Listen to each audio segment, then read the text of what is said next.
A meeting of the Council of the City of Long Beach held Tuesday, August 5th, 2025 at 7 p.m. We'll have a roll call. Councilmember Bendo. Present. Councilmember Lester. Here. Councilmember Reinhardt. Here. Vice President Fiamara. Here. President Finn. Present.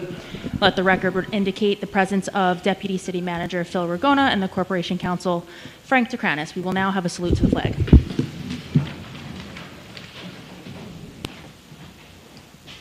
Pledge allegiance to the flag of the United States of America and to the republic for which it stands, one nation, under God, indivisible, with liberty and justice for all.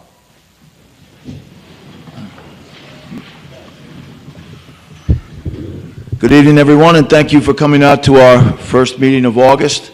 It was a great thing to be able to acknowledge and honor first responders.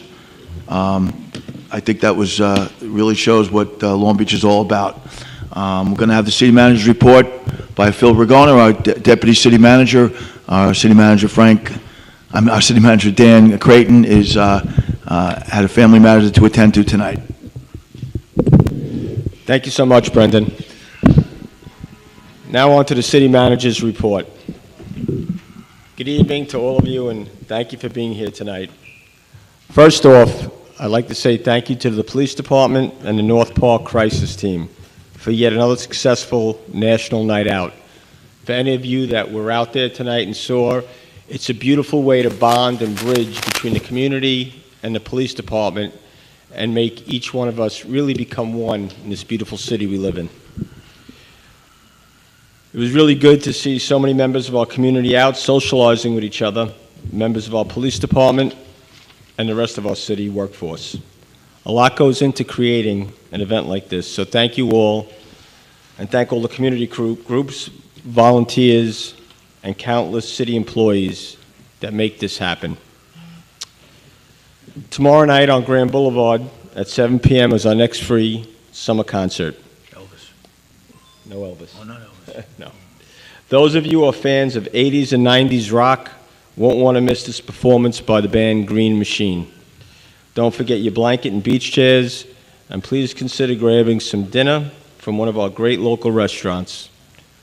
For those interested, next week's concert is Elvis Night. Okay, the king. Yeah. Which will also be at Grand Boulevard. This Sunday at 9 a.m. on Riverside Beach is our 13th annual Lifeguard Memorial Swim. This swim honors all the deceased men and women who have served our patrols so loyally and dedicatedly and passionately. Anyone over the age of 16 who can swim a mile in 55 minutes or less is absolutely invited to participate. For more information on this, please visit Long Beach, NY/races. Are we going against the current this year? Yeah, it was current. Next Saturday, August 16th, Moana 2 will be shown at Grand Boulevard at dark. And next Sunday, August 17th, the Long Beach Public Library will be holding their second annual Fun Fair in Kennedy Plaza. The Fun Fair goes from 11 a.m. to 3 p.m., and it features bounce houses, games, book swaps, raffles, and more. So we look forward to seeing everyone there. I'm not sure I can think of any community in Nassau or Suffolk that really does more for our residents and give more. It's just there's so much going on all the time. The City Council, as well as a few residents recently, have requested an update on beach revenue. So our comptroller, Ina Resnick, crunched a few numbers for us so we can put it out there for you. We've closed out the fiscal year 2025 beach season collecting $200,000 more, or 5% more, than what we had budgeted. So we very fiscally budgeted last year, and we've come in $200,000 more than that, which is certainly good news on that front. As far as fiscal year 2026, and that begins July 1st, as we know, of 2025, we've implemented all of our new collection procedures. You've seen it. We've moved the booths down to the switchback. We've had a new scanning process, And we've had seniors, VFW, we've gone out there, and we've had them come into the real busy beaches to sit with our ticket takers, with our cashiers, the younger people, to kind of oversee it and assist them. Which some of the beachgoers may be a little bit kind of pushy and rush through, and we believe we've lost revenue that way. They didn't act in the right way, so we put the seniors out there, and it's worked. We've collected about $600,000 more in revenue than we did at this point last year for the fiscal year. It's truly remarkable. So the early returns are really promising. We still need Mother Nature to work with us because, as we know, it's a weather-driven type thing. But the way it's going right now, it's going to be remarkable. It's really working the way exactly our city council wanted it to work, our city manager, myself. So it's moving and prospering. Yeah, thank you. I'll end the city manager's report on a few points of privilege. First, I'd like to congratulate Tim Cabasino. Is Tim here tonight? No? Well, Tim Cabasino is one of our own. He's part of our patrol, and he was honored recently, I guess 2 weeks ago or a week and a half ago, being named the 2025 New York State Lifeguard of the Year. If you're not sure what that means, I mean, yes, God, you can clap, because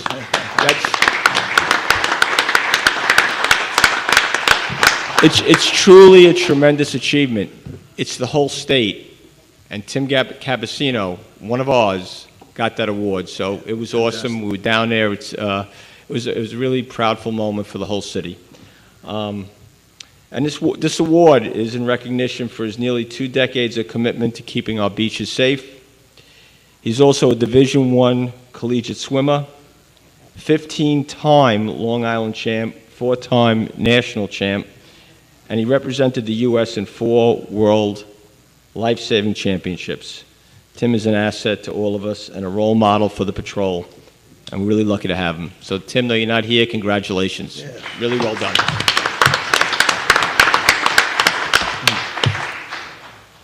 Secondly, I want to wish Captain Chris Troy, for those of you who do or don't know him, Chris Troy, all the best on his retirement.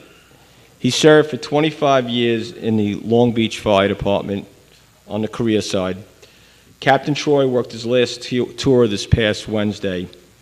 Chris served our community with distinction, compassion, integrity, and a true moral compass, a man to be emulated. We all owe him a debt of gratitude, and I want to congratulate Captain Troy, his whole family, and thank you for your service to our community, and truly all the best on his next chapter. With that, let's move on. Oh, we can do it again. Yeah, you're very correct. With that, I'll conclude the city manager or deputy city manager's report, and we'll move on. Thank you very much, Phil. Appreciate it. A lot of good news in there, and I'd like to hear that. All right, let's get to the meat of it. Right. Item number 9 has been added to the calendar tonight by unanimous consent, copies of which can be found on the side table. A public hearing is being held tonight regarding an ordinance authorizing financing for various capital projects in and for the city, stating the estimated total cost thereof is $25,993,400. Thanks, Kerry. So item number 1, it authorizes the city to bond for the items in the recently approved capital budget.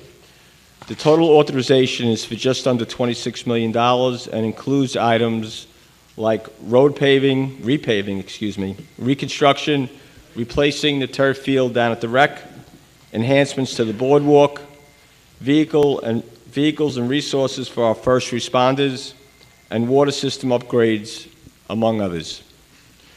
Most of these projects will come back to the council for approval individually, but we are seeking approval at this point for the authorization this evening to ensure we are on target to go forward and go to the market in September.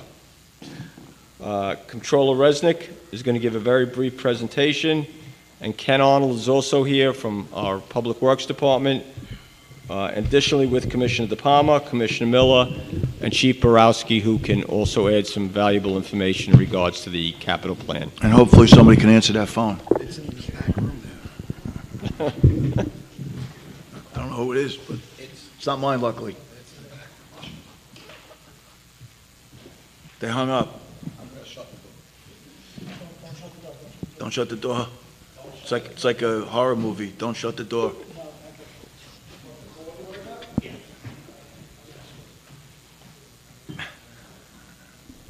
Comptroller Resnick, please, go ahead. Okay, can you hear me? Yep.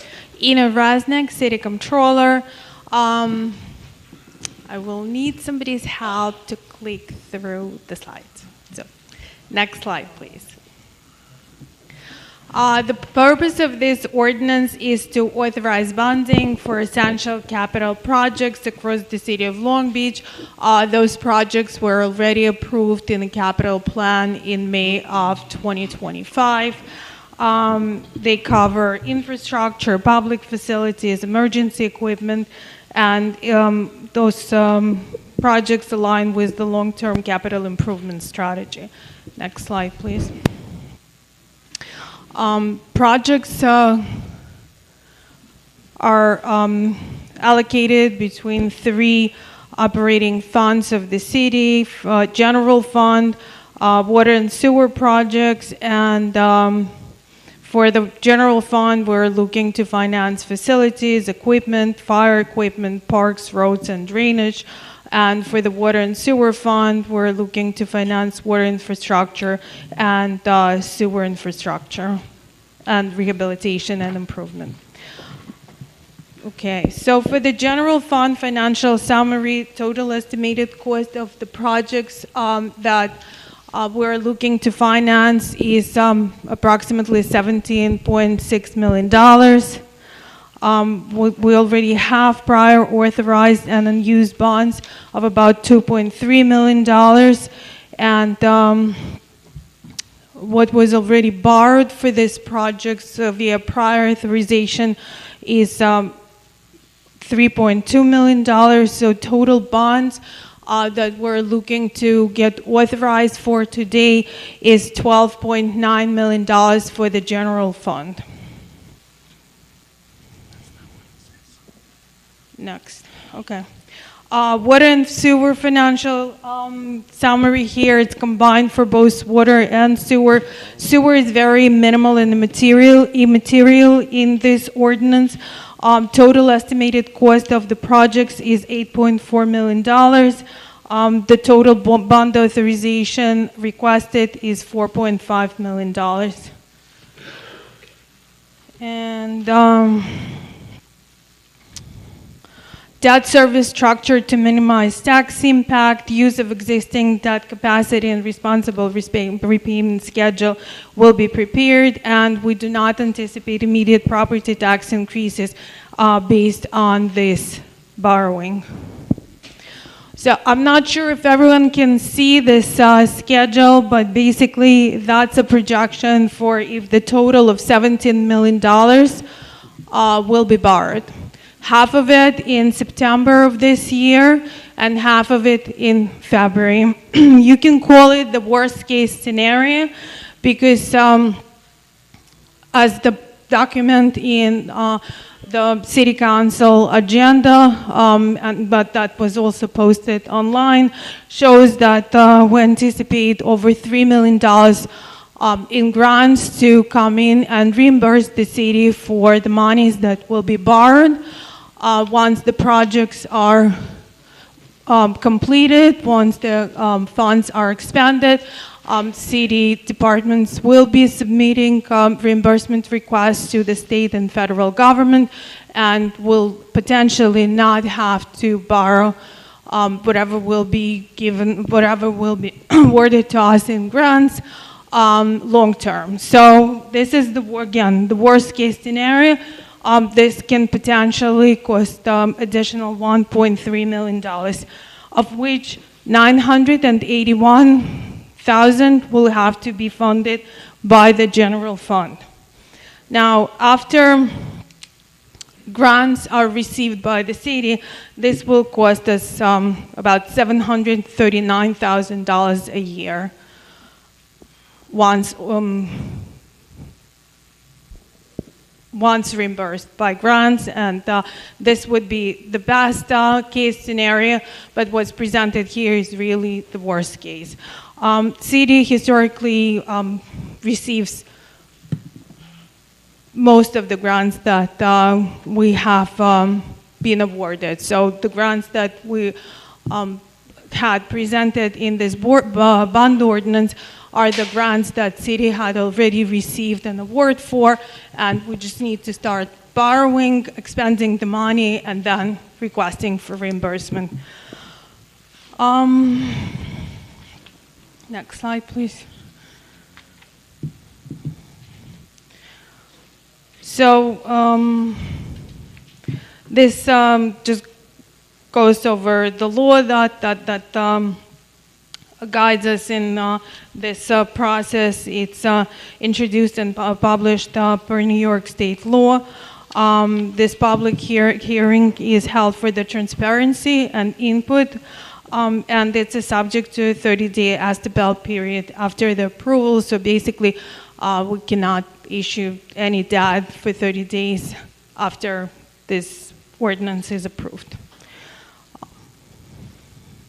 There are multiple benefits to the community because that's how we finance and fund over all our DPW projects, as well as the major purchases of the emergency equipment for the fire and police departments.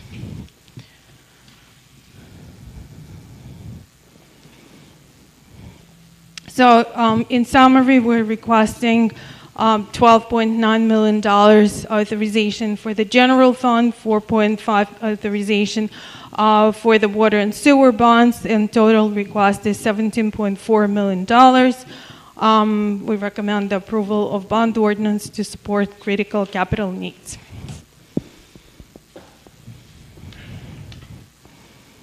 And I'll be happy to address any questions. So I'd like to ask Ken Arnold to step up for a moment. Thank you very much, Ina. I appreciate it, and I think you made it a lot clearer than it looks in this actual, no offense to anybody in the resolution, but it's complicated. Thank you very much.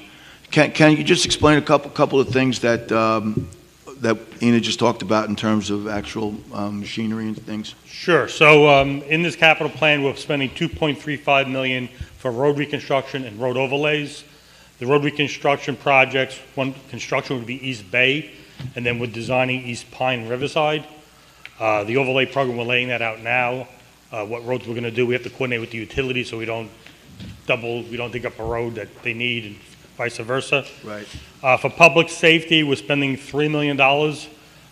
Most of that's on equipment, ambulances, a fire engine, police cars, motorcycle, and one renovation project, which is the barracks for the fire department to make it multi-gender. Buildings, we have $3.81 million. Magnolia Center is getting a new HVAC system. We're going to address the Pine Street maintenance roof. The rec center roof has some issues. The pool heater within the natatorium needs to be replaced. The animal shelter has a grant, so we're matching a grant to do some improvements to the animal shelter. And then we needed additional money for the salt dome. There's also money in the bond ordinance for the Army Corps of Engineers. We have our annual 5-year review of our beach. We have to supply some money for that cost sharing match we're required to do. The turf field is in the capital program. IT has money for computer upgrades and security and the financial system. Equipment-wise, we have just shy of $1 million for various equipment for agencies. That includes Lifeguard equipment, Public Works equipment, equipment for our water transmission staff to do their work. And there's a little bit of money for replacement of city-owned vehicles, about $80,000. How much? 80,000. 80, okay. For 2 vehicles. All right, thank you. Thanks. Rich DePalma, Police Commissioner, could you possibly just give us a little insight into what the the police department is going to get out of this? There's money in the budget to purchase 3 police vehicles. Our vehicles are run 24 hours a day, 7 days a week. Not only, they rarely get a rest, so they go from one shift to the next. So we do go through cars quicker than other departments. Also, the cars are constantly idling. So the idle time is for about if I could spoke to the garage, about 1 hour of idle time equals about 30 miles driven. So the cars do have a considerable amount of miles, and they've endured a considerable amount of wear and tear. And also, additionally, a lot of our vehicles are aging out as well. Right, okay. Thank you. You got it. And I believe this also calls for the lifeguards need vehicles too. Is that correct? Yes, sir. In this, yeah, Rich Borowski, our chief of lifeguards. Been a busy day for you today here, huh? Can we do this every time? This is great. I love it. Good evening, gentlemen. Just to give you a brief background on our trucks, they're 2011 Sandy replacements, so we got them in 2012. Okay, so, and everybody knows here that lives by the beach, it's saltwater air, sand, wind causes havoc to our trucks. And we keep them in the garage as much as we can in the wintertime, but they aged out. Our jet skis are also 2006 and 2009. Our best vehicle right now is a repurposed fire pickup truck. That's a 2006. The red one? The red one. Yeah. Big red. It's a beauty. It's a good truck. But we're running into a lot of mechanical issues. Perfect example, our Lifeguard maintenance truck 2.6. It broke down a week ago. Tractor came, pulled off the whole front end because it was rusted. They fixed it. They brought it back today. Starter. So we're getting to the point where if we can hopefully get 2 new trucks for next year to help us, they're emergency response trucks, especially from the 6 to 8 shift that those 5 lifeguards help That's out right. on. Yeah.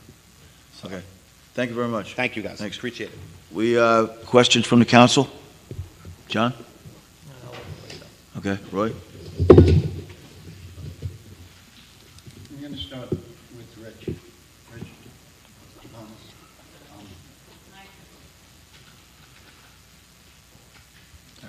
I saw him, John took my club. I didn't take anything. No, you did. you need a roadie, Roy.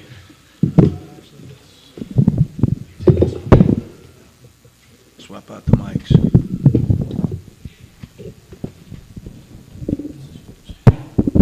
Okay, that works. Rich, one of the things that you talked about was the idling time, which is equivalent to, I think, 60 miles per hour.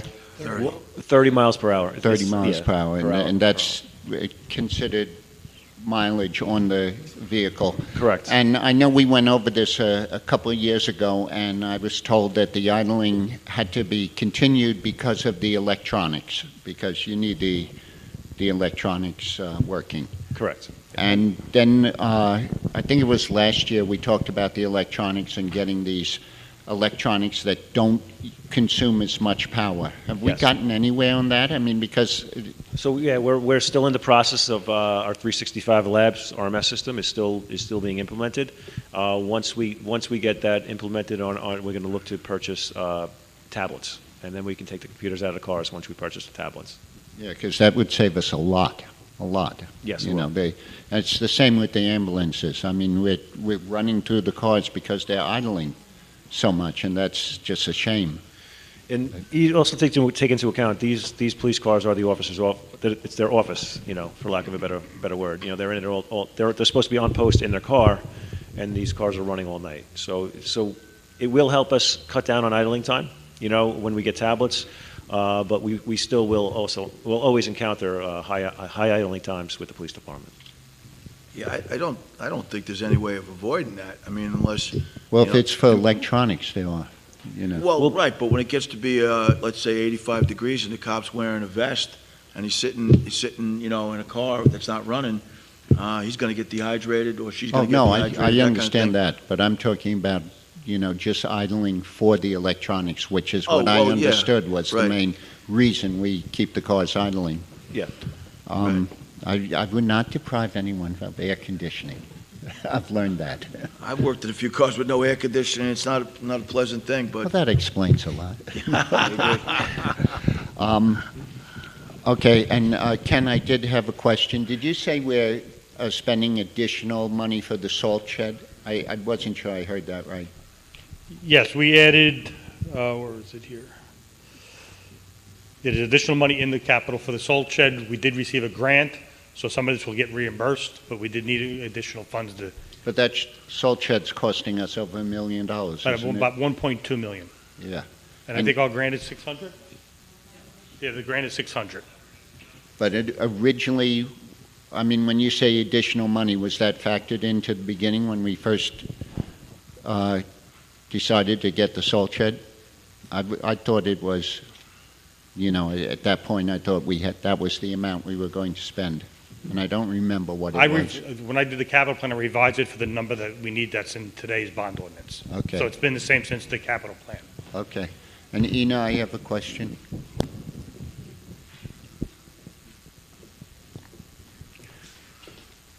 When you were showing the principal and interest over the next 30 years, 40, I'm sorry, it was 20 years, yes. It said, you know, you're going off the spread of from February 2024 plus 25 basis points. Is that all we're paying over 2024? Because its interests have gone up so much, and 25 basis points is nothing. So we're in 2024, we borrowed with interest of a little bit over 4%. This is calculated using the estimated rate of 4.4.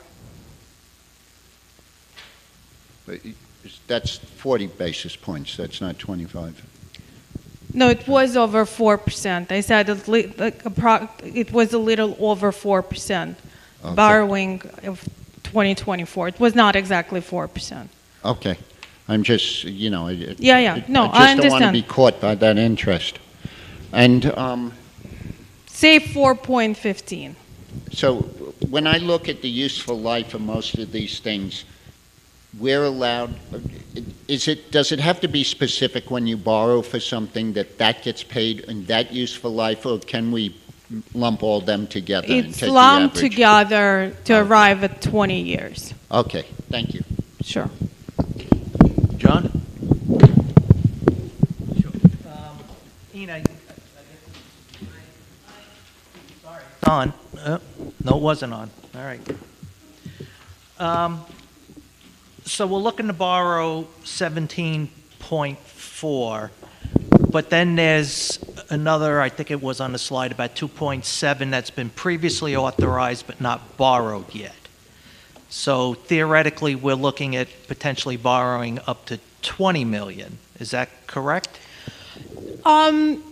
We can, but it doesn't mean that we will. Doesn't mean we will, but it means we can. For example, last August 2024, this council had authorized the borrowing of over $22 million, of which only less than 12. I shouldn't say only when we're talking about millions, but less than $12 million were borrowed last September. Okay. I get it. We're authorizing a maximum amount. Yeah. But so really, we could go up to 20 million in actuality. So the first payments on this would be due in 2027 if we borrow, according to the slide you put up.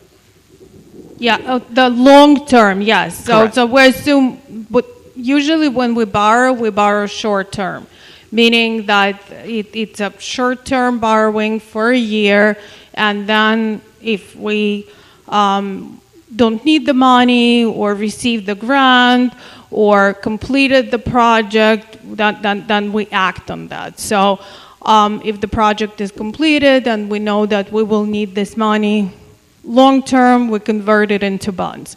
So this assumes that the whole $17 million authorized over the half of it in September, half of it in February, will be converted to long-term debt, yes. Okay. So between now and that first payment in 2027, how much debt will the city retire? Our debt service, annual debt service is about $18 million a year. For the next 2 years, it drops to $16 million in 2028. All right, so is this borrowing, if we borrow all of it, is it going to increase our overall debt? Yes. Okay, so while there's not an immediate tax implication, there could be in 2027 when these payments start coming due. Yes. Okay.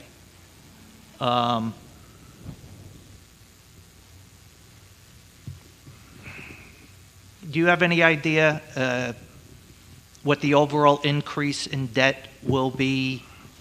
You're saying with I know I might be putting you on the spot,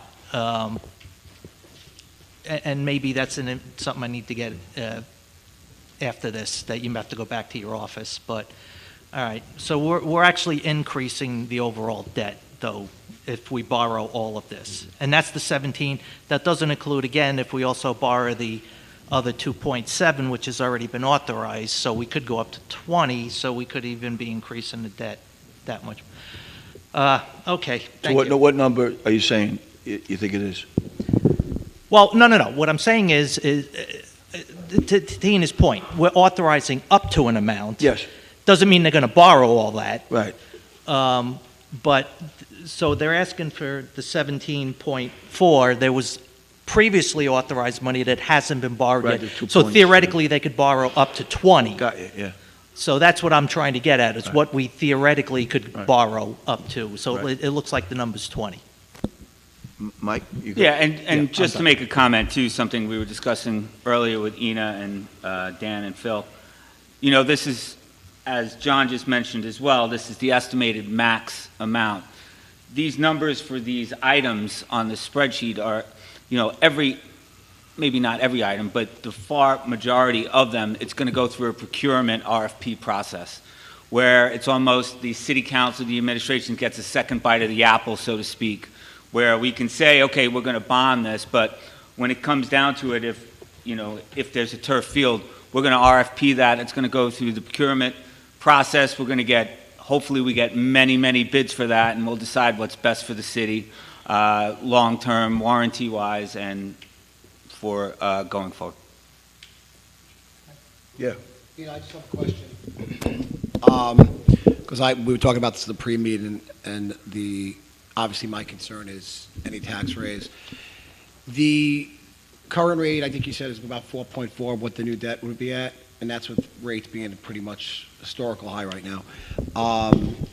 Is there a way in municipal borrowing where, with 2026 comes 2027, we have, 50 to 100 basis point cut by then by the feds? Are we able to restructure that debt and refinance it, for lack of better words, or are you locked into those rates? So we're locked for 10 years. This debt that we're issuing is going to be, it's a municipal bond. Mm-hmm. It's a tax-free bond. Is it? So in order, we can't restructure it for another. It has to drop sufficiently to make up for the tax. The new bonds that we can restructure them to would be taxable bonds. But does it stay at that rate, or does it fluctuate off of any like 10-year yield or anything? These are going to be Market? fixed rate, not Fixed rate? variable. Okay, not variable. Okay, thank you. So I have, I don't know if it's a question or a comment, but maybe it's a little bit of both. I understand what you're saying about increasing the debt, and of course that sounds scary when you do that. But on the other side of the coin, and I know all of you guys know it as well as I do, that some of those things are absolutely necessary. Some of them are maybe a little bit of a wish list, and some of them are in the middle, right? So, and I'm not asking you, Ina, to say that, but perhaps Ken, I don't want to change what we're asking for, but I will, we want to make sure that what we're what we are, like, willing to finance is something that's, of course, it's worthwhile, but is it absolutely necessary, like that kind of thing? Everything that I put in the capital plan on the DPW side is required for to keep things in good standing and also reduce long-term costs. An example is like Magnolia HVAC. Yes, we can keep piecemealing it along and keep spending a lot of money in that building, but this runs a time when you need to replace the systems, and that's what I presented in the capital plan good as an point. example. Yeah, okay. Yeah, I saw that. I wanted to add on to that, Brendan. If a couple things we factored in there, like we were looking at, is the amount of money in most of those things in there, where in repairs would outweigh the actual interest and servicing on the debt. On top of that, increased revenue is not being factored in there. So Right. a tax increase is theoretical. It's not realistic. It's not Right. it's hypothetical. Right. It's not, It's hypothetical. it's something we have to look at. To John's point, your point, all of our points, something we have to look at and keep an eye on, because if you don't have those other things, those offsets, and to Ken just said, fixing infrastructure and machinery and everything else, that becomes much more expensive than anything. Yeah, I mean, especially the point about the Magnolia Center Yeah. and the rec center, right? That's what you're saying, that we keep patching that. Yes, Right, that's an excellent point. and Yeah. the same thing with vehicles too. You only can Right. fix a vehicle so many times. Well, I mean, the lifeguard story alone, like, we might not have had that happy moment just an hour ago if we didn't have a truck that worked, right? So, question from the public. Comments? Yes. Tim, yeah, you're next. Okay. No, you're first.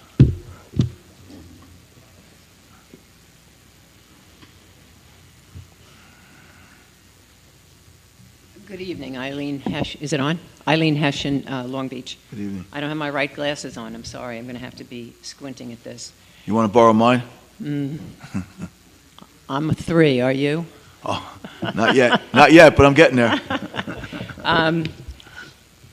This is a lot of money, and I have a couple of questions. First is a simple one, I think. I think there's an error here. Well, my very first one is, whoever makes these charts, I wish they would either use decimal points or not use them, because as you scroll down, it might be $1,000, 0.00, or it might be just $1,000, and it's hard to see where the millions are when you do that. So I wish they'd either use the decimals or not. But then my question. Under buildings, city building rehabilitation, various locations, is almost $3 million. And the estimated maximum cost is, oh, Jesus, you know what, I can't read this one. What line? It's under buildings, city building rehabilitation.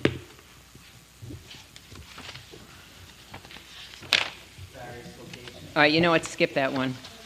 You know why? Some of this I don't know how to talk to, because I'm sure that they are needed, like water. Yeah, I can't figure out what I'm doing on that, though, Linda. I can't read it. The water system upgrade down towards the bottom for $3,650,000, I think. Water fund, yeah, okay. Oh, this is Right, water system upgrades, right? Yeah, so it's $3,650,000. When you go down to the bond authorization, it's $1.5 million for 40 years. So how much is that really going to cost us after 40 years with the interest rate? Well, it probably won't cost you and I anything at some point, 40 years from now. But I know, I get I'll speak it, for but- myself, but. Ina. So every $100,000 borrowed under this scenario with this rate going to cost about $150,000 over the life of the debt. So on every $100,000, the city will pay over 20 years $50,000 in interest.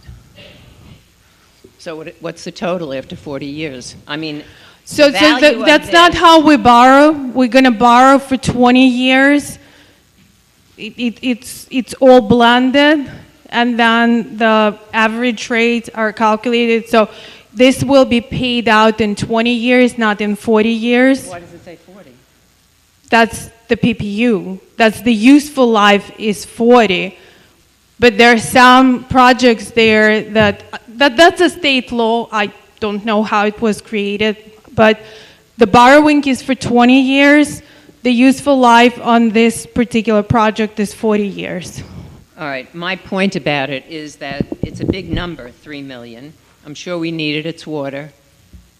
But is it going to be 6 million in the end that we're paying? You know, it's just a lot of money. That's what I can't figure out for all of these years. It's going to be $2,250,000.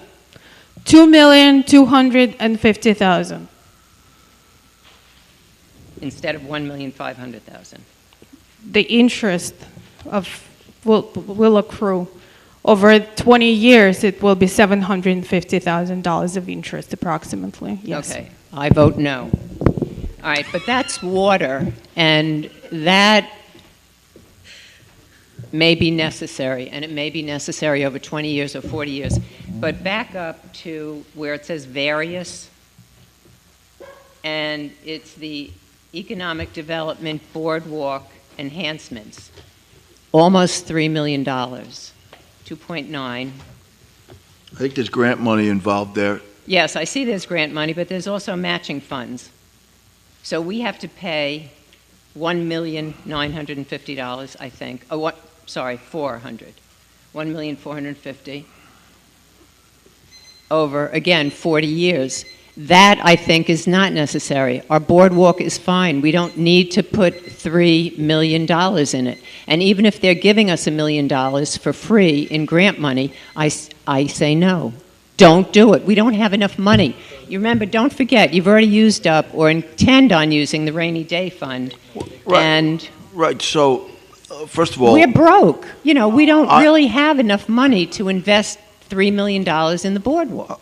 Okay, so I don't mean to... I was just making a joke before about, 40 years down the road. I don't want to saddle any young people with money, so I was just really a bad attempt at humor. No, but, I understand. But, we have to look out for the future of the city, and I appreciate... But it's the boardwalk. Right, but that will be that will be a revenue generator, and that's what we need. And I was having a conversation with someone recently, like today, saying that our beach and boardwalk is really great, but we could have a few more things on there that would make people want to come here. And like, if you go to some other towns, they have but they probably have money. What? They probably have money. Well, I want that's a new how we want to kitchen. make money, though. That's what I'm saying. That's how we want to make money. How much money do you make off the boardwalk? How much do you charge for those tables? I mean, we're not going to take the victory lap yet with the beach.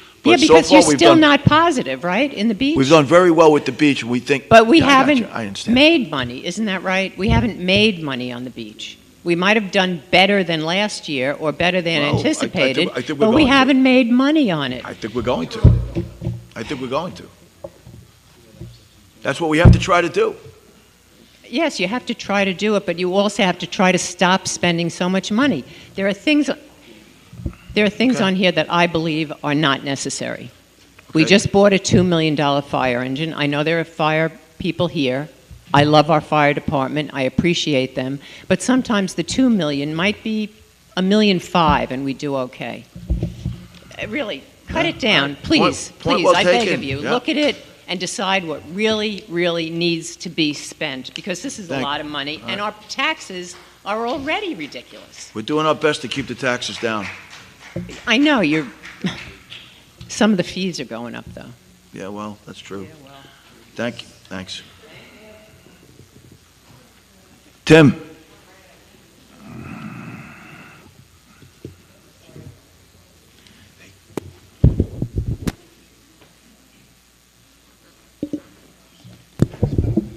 Hi, Tim Kramer, 361 East Broadway. First of all, let me just start out saying 2 thumbs up with the beach.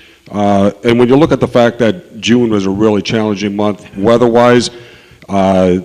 Those numbers you're hitting it out of the ballpark there, so bravo to that. So I'm not sure I understand it correctly, so excuse me if I ask a stupid question. These bond rates, they're tied to the Fed rate? I won't pretend to answer that. You're going to get your steps in today, Ina. Hi. They're sold on an open market, basically, so yes. Well, the Eventually, everything is tied to the Fed rate, but whatever Right. they're sold via an auction, so we sell it to the lowest bidder. My only thought is that I think it would be a strong, educated guess that the Fed is going to reduce rates in September. I think that's a real strong, educated guess. That's what the buzz is. And I don't know if this is going to get locked in tonight, but I think it would be smart to wait and see what happens in the September Fed meeting. That's number one. Number two, our Mr. DePalma, our police commissioner, had mentioned that we have issues with the police vehicles and stuff, that with the idling and things like this. I just think it would be worth considering and looking into if an EV would be a strong option for whether it be the pickup truck or Chevy has the Blazer and the Equinox police packages, and that would take and they got incentives. You probably kill it with New York State with infrastructure. They would probably roll out the red carpet. Okay, and I would have to believe you'd buy these things dirt cheap because they are selling dirt cheap. But I think that would solve some of these issues with, the Ford Lightning is an aluminum body, so that helps with corrosion and things like that. So I don't know if an EV application will work, but I think it's worth looking into. I mean, I agree. It's certainly worth taking a look at it, right? I mean, I don't know.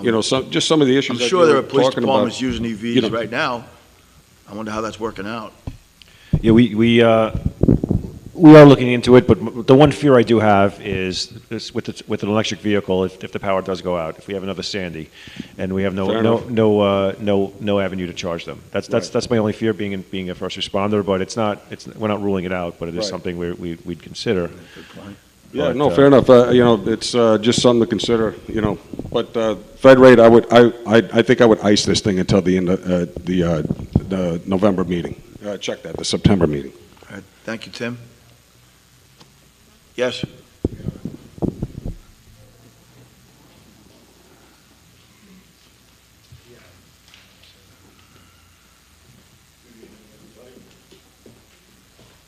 My name is Frank Cipriani. I live at 48 Louisiana Street, and I was just curious. Is this thing on? Hello. Oh, okay. Yeah. We get revenues, 120 million a year. Long Beach brings in. What I don't understand is why we got to keep borrowing. Last year you borrowed 20 million, and we got to keep borrowing. And I'm looking down this list, like 3 cars is $240,000. What kind of police cars are we buying? Do you guys? My father used to tell me that when you're spending other people's money, you're not frugal with it. And, I think your job is to be frugal to try and help us. Yes. Because I pay $15,000 a year in taxes. I can't even get free beach passes. And honestly, Point Lookout, they don't charge for their beach passes. All their residents go for free. Atlantic Beach, they don't charge for beach passes. All they go for free. Jones Beach doesn't charge. They charge for parking, $10, but you could have 50 people in the car. It doesn't matter. But in Long Beach, as a resident, we have to pay for beach passes. And, I'm looking down this list, and it's ridiculous the amount of, do you guys, shop around to try to save us money at all? To me, 25 million is a lot of money. I totally agree. It is a lot of money. And then you're paying interest, and you're borrowing on top of it. So I'm like, where does the 120 million in revenue you guys get? Where is all that money? You got a couple hours? Well, I mean, no, obviously we can't be here for a couple hours, but we might be. Maybe there'd be a way to print that out for the people Yeah, to I agree see, with so we you. can- I mean, I agree with what you're saying, your sentiment, and I echo it, but it's a very expensive city to run. It's a city If we of don't 35,000 people. have the equipment that we need, it'll be even more expensive because bad things will happen, and you know what happens when bad things happen, right? The lawyers get involved. So, I mean, we have to be cognizant of the money that we're spending, but we have to also provide goods and services. Well, maybe it's not being managed properly, because when you think about it, you know, all this money's being spent, and to me, that's not good management. Maybe you need better management. I'm just saying, I don't Maybe even know I who the can- manager is. if But maybe I you can- need better management, because $240,000 for 3 vehicles is a lot of money.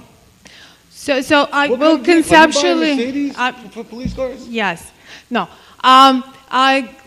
It generally, we have now on the city's website a transparency portal that actually shows exactly what money I spent on.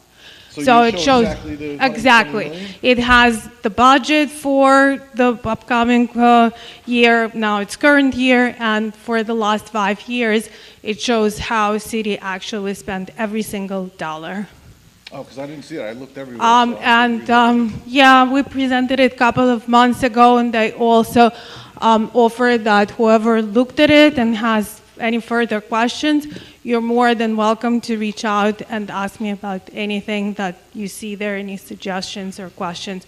I'll be more than happy to address. The $240,000, I don't know. For 3 vehicles. We purchase all our vehicles on state contract, so we get the lowest possible prices for them.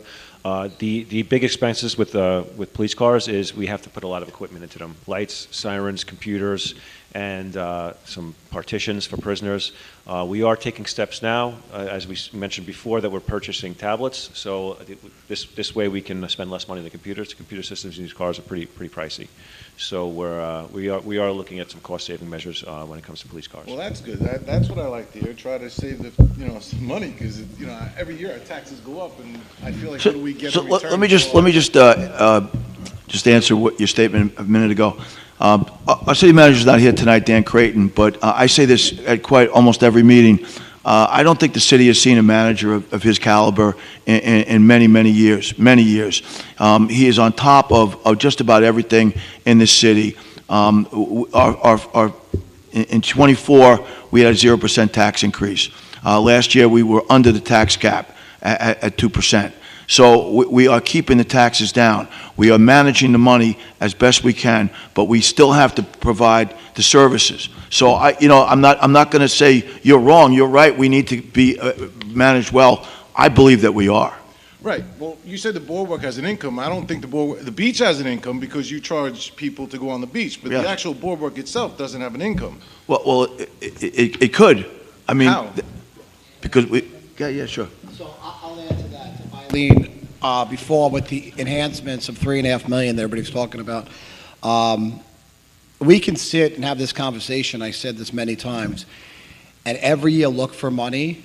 And the past practice of Long Beach, one of the reasons I'm sitting here, because it's been raise taxes. Hey, we're short. Raise the taxes. Raise the taxes.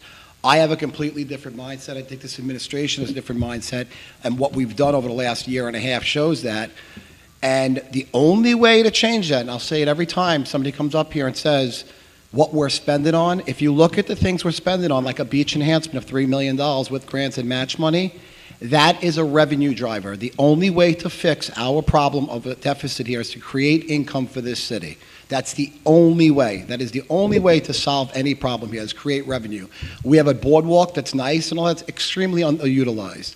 There's not many things you can do on it. There's not much retail on it, which means there's no rent or revenue or tax, sales tax coming to the city of Long Beach. Right. So that $3.4 million, and we want to talk about it over 20 years, it might make us $30 million over 20 years. It might make us $10 million. It might make us $5 million. It's going to do better than what we're doing now.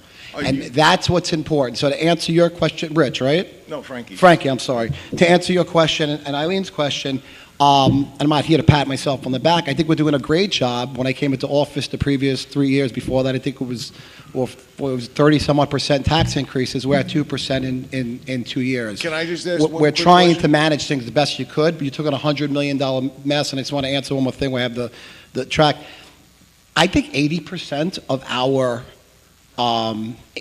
budget is salaries. Is that correct? Right? Out of $100 million? It's about that. I'm going to go with Ben, though, because I know he knows that. Salaries. So what our city manager has done is cut, and again, he's not here tonight, I think double seven figures now since he's been here in overtime and management and stuff. So we're trying as hard as we could. I understand your frustration. Your frustration is the reason I'm sitting here, because I was just as frustrated as you. Well, because I look at our roads, I try to ride my bike on the roads. I know, you feel like you're in broken up Baghdad everywhere. sometimes. They're, I get you know, it. Like, Yeah. I'm like thinking, why not invest in our roads? Because all our roads are, they're broken up everywhere. The sidewalks are broken We've up actually, a lot of the roads, not a lot, but not a majority, but a good deal, many roads have been paved, retard, I'd so say like a 10%. we're working on it. Right. We're working on it. Out of that $3 million, are you going to put concession stands on the board? Is that where you're going to spend the $3 million? We're going to do a bunch of different things that will bring in revenue. Because to the I was city. going to recommend that on the other side, where there's all just marsh, you have just all grass there's plenty of spots you can actually put concession I agree with you. stands, Yes and no. 'cause- Some of it's now after Sandy. It's protected. They did the dune projects, and that's FEMA money, and it gets real technical. This isn't not like me and you, Frank, saying, "Hey, let's buy a house and fix this and make it nice."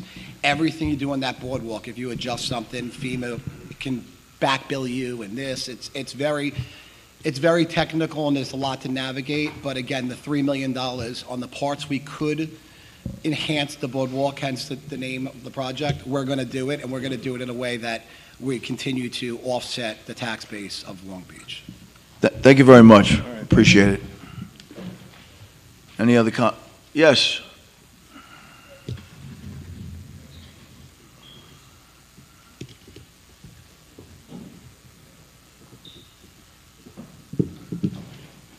Linda Giles, Long Beach. I'm a longtime resident here. I remember the boardwalk and all the games and rides and activities we had up there. But this $3 million, does this include some kind of a bump out? A what? A bump out? A bump out. Yeah. Right, that's what. What is that? Well, they would basically build out on the other side of the boardwalk For what? to put these different, perhaps a vendor or a place for people to sit.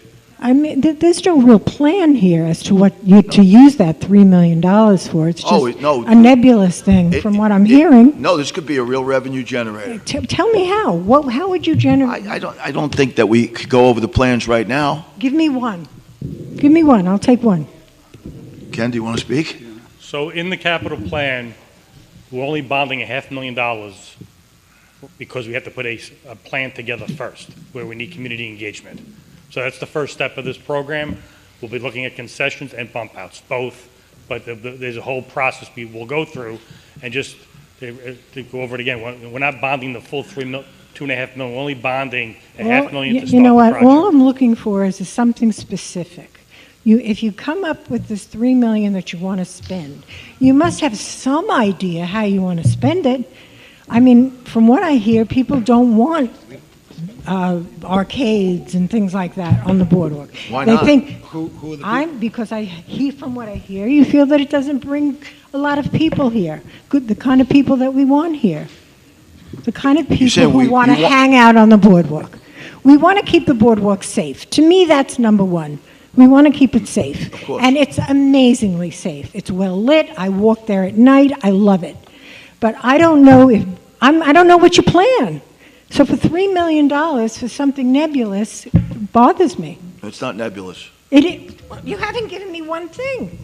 Not one thing. Well, he just explained how the process works. He just explained that he has $500,000 to look at it. So I think it's a little bit of a misconception. The total maximum cost is $3 million. What this bond authorization is asking for is $500,000 And I think what Ken just said was that the $500,000, I don't know how much of it is to be borrowed, but it will be, if borrowed, let me finish, please. Go ahead. If borrowed, it will be spent exactly on planning on how to utilize. All I'm asking is for a specific thing to do. What is your plan on doing it? Now, let me move to something else. Yes, the streets have been, I don't think they've been they've been resurfaced, correct? A lot of the streets have been resurfaced. Yeah. Correct? Resurfaced. That's a thin layer of asphalt, is that correct? What's the lifespan of something like that? Does anybody know? The lifespan of just a covering? Does anybody know?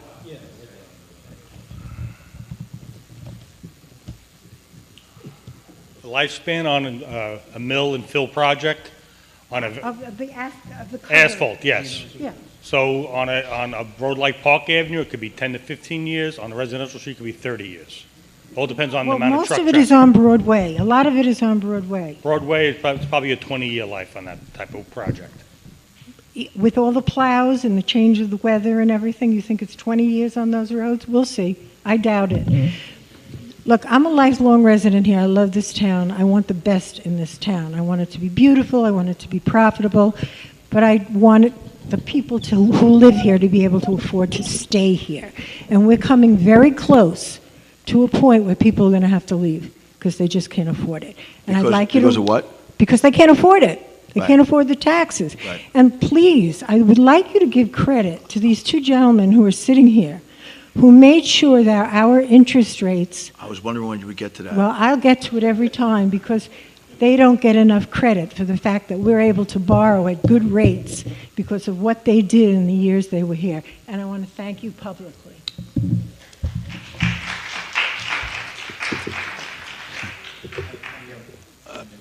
Christina? Well, okay, after Christina, all right. What? I just called Christina up. Well, no, because this is continuation of what Eileen was, what Linda was talking After about. Christina, we'll do that, okay? Go ahead, Christina. That's not a continuation, Brandon. I That called is- her up, already. After she's done, you could speak, there's no problem. Well, I tried to ask Ina a question. I can wait. I'll just go right Okay, thank you.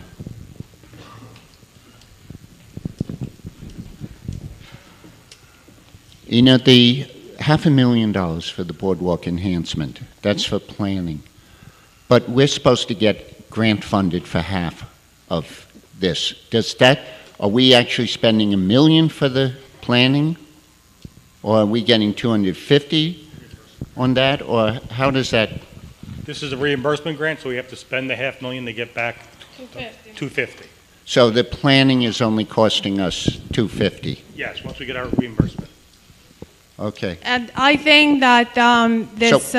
I'm sorry, I just want to get this straight. So the $3 million that this is costing us, we're going to have to borrow eventually that entire $3 million, then we get reimbursed?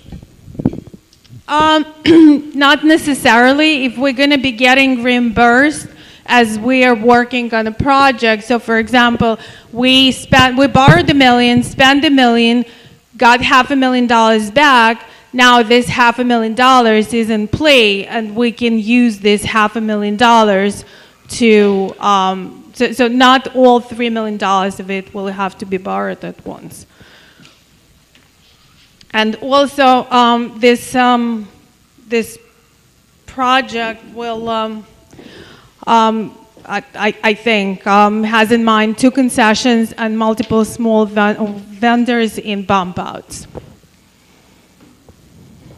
A bump out is essentially something that's built off the side of the boardwalk, not in the main part, but either over the beach or on the back, on the north side. That's a bump out. That's the layman's explanation. I'm sure an engineer could give a better one. Thank you. Okay, we're good. Christina, your time has come. Less stressful here. So just to, jump onto the road pavement, Broadway was so terrible for so long that we're thrilled to have just that resurfacing. But I wish that as soon as it gets resurfaced, like in 10 minutes, another company comes in, digs a hole, and then puts a little square patch. So now is there some way that you could force companies that dig these patches, you have to resurface the whole block? Because it's just nonstop. We're not allowed to ride certain bikes on the boardwalk, but now we're on the streets. So I think we should rethink about when companies come and, bust up our streets. I'm hoping that in this plan here that we are putting some money aside for replanting some of these bushes. I was promised that on Broadway in the divider that they cemented over the bushes in the middle. Last spring, I was told they're going to replace those bushes. And on top of that, when I ride around, I'm seeing all these trees coming down and being filled with concrete. And then when the next storm comes, we're getting flooding, and we're wondering why we are getting flooding because we have no nature in this community. It's turning into a concrete jungle. So hoping for some of that. And if you're replacing water meters for millions of dollars, don't bother. You don't need to. Thanks. Thank you, Christina. Ronnie?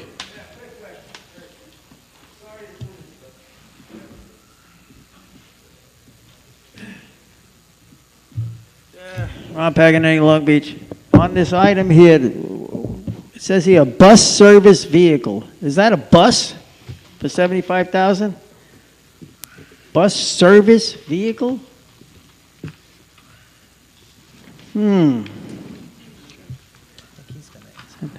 I never heard it put that way. Okay. It's not a bus, it's a vehicle to help service the buses. And it's reimbursed at 80%, or 90%. 90% reimbursement by the FTA. So it's part of the equipment we need to manage the bus system. All right, so it's going to be less than 75,000, you're saying? Yeah, it's just that we have to, it's a reimbursement, so we have to borrow it first. All right, but I never heard of that. I was driving a bus for 30 years here. What is this vehicle? I don't know what it is. A bus service vehicle? I never heard of it. We never had anything like that. What is it? I don't know, Ron. If you don't know, I don't know, but I think you should look into it. We never had anything like this. Bus service vehicle. Ken, do we have any idea what this bus service vehicle can do? I have to double check with transportation. Oh, boy. It's a support, it could be a support mechanics truck. I'm not sure exactly what it is. I know when we ran a nice bus system for the county, it was support trucks for the mechanics with what they would take out. But in this case, I'm not exactly sure what the vehicle is. All right, thank you. Like I said, I'll get an answer for you tomorrow, and I'll call you. Yeah, that would be nice, because maybe we don't need it. A bus service vehicle, usually a tow truck came out with the mechanic, right? And he put the hook on it, and he take it in, or he could fix it from the tow truck. We don't even have a tow truck. No, we're going to have a bus service vehicle. We got a flatbed. Listen, all I know is this. The garage is not the garage when I was there. This is a whole new realm of mechanics and whatever. If me and you can go there tomorrow and ask for the service of all those buses, can I see when was his last service, paperwork, I would be impressed. But if I don't see anything in writing, and there's nothing in the computer, that's the problem. Maybe me and you should take a walk one day. Okay. All right. I will. Check out the bus service vehicle. That's a winner. Thank you, Ronnie. Let me see if there's any more. Okay, that's it. We're going to close that. Can I ask a question? Yeah. Ina, quick question. Some of these things, I just want to reassure everybody that this is what's being laid out. Where are you? You be on the TV? All right. Stuff like Ronnie was just talking about could be taken out. This will all still go for RFPs, correct? Yeah. Okay. Everything is subject to the procurement. Right. And once again, this, the debt service that was shown, it's the worst case scenario. We will be getting grants and potentially the debt service will be much lower than what was shown. All right, that's good news. Thank you. All right, thank you. So that person's calling back again. I wonder who it is. Okay, so we closed that one. Let's go to the next one, please. A public hearing was held regarding item 1. Item number 2 is a resolution authorizing the city manager to enter into an amended agreement for engineering services in conjunction with the Resilient Connectivity for Park Avenue Project Phase 1 and 2. So this resolution pertains to two projects that have already been completed. The first was new signage and restriping of West Park Avenue from Long Beach Boulevard all the way down to Grand. And the second was the streetscaping project that transformed Park Avenue from Long Beach Boulevard to Riverside.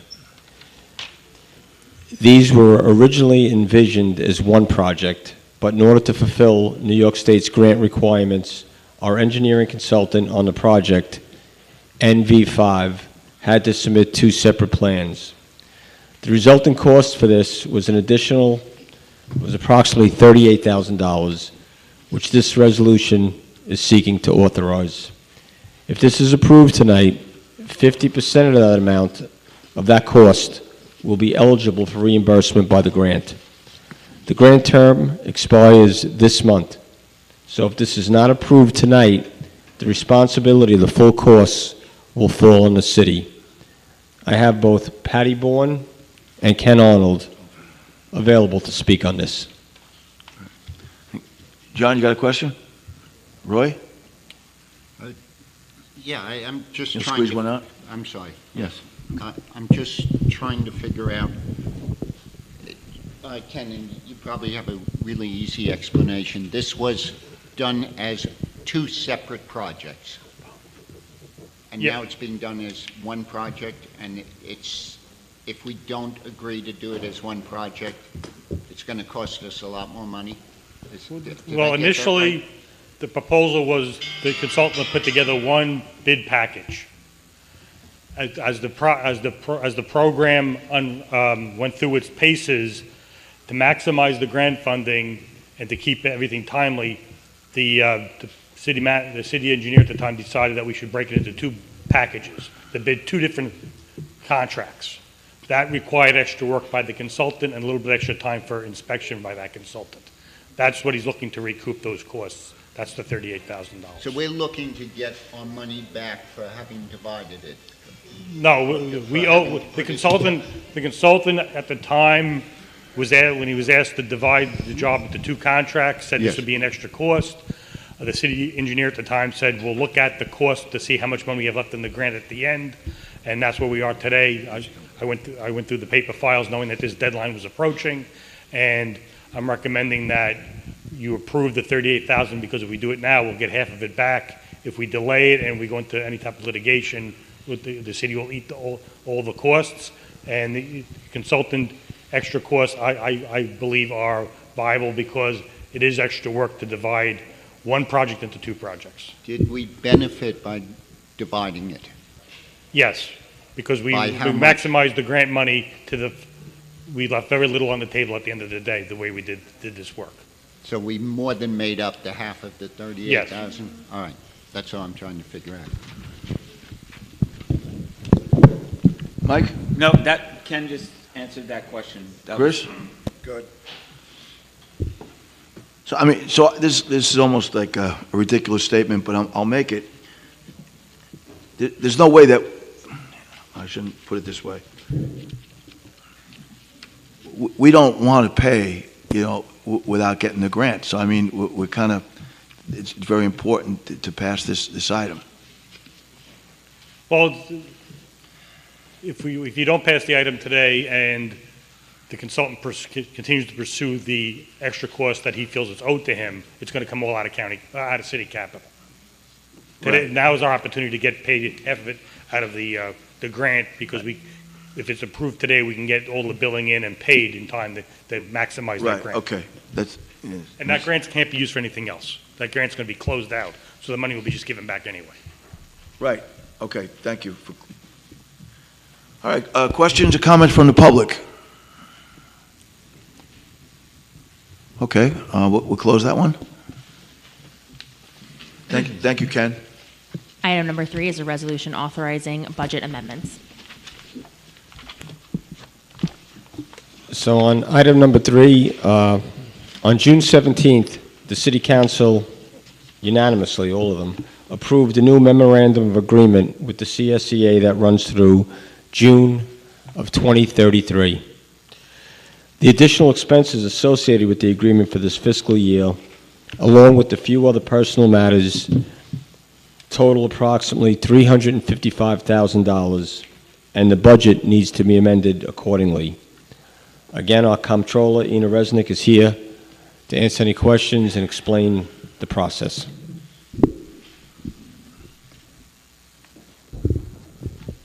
Got a question, John? Yeah, Ina, in the resolution, it's listing accounts for the increased estimated revenues of A10510, F10510, and G10510. I can't find those account numbers anywhere in the budget. These are budgetary accounts. It's a what? Budgetary accounts. So the budget So it that doesn't actually correspond to the city's no, budget? you wouldn't find them in the budget. So the accounts that you would see in the budget are the first 3 on page 2 of item number 3, the 82960 F and G. They're appropriations of the fund balance. And so the total, the 280,000, that's coming out of the reserve fund, right? Yes. Which we knew was going to happen with the contract. Yes. Yeah. Okay. Thank you. It's actually less than what it was before because we had other personnel. Yeah. Yeah. Okay. Thank you. Roy? I don't necessarily agree that we knew that was coming out, because when we voted for the memorandum of agreement, which I believe was June 3rd, the contract had already been signed by the parties, and that was going back to May 7th. So, and in the contract, there was the grade salary plan that basically this is what we're paying for. And so we knew that this was in it already. And I'm not sure why it wasn't included in the budget, and now we have to take it out of our fund balance. And that was, when we voted for the contract, that was never mentioned.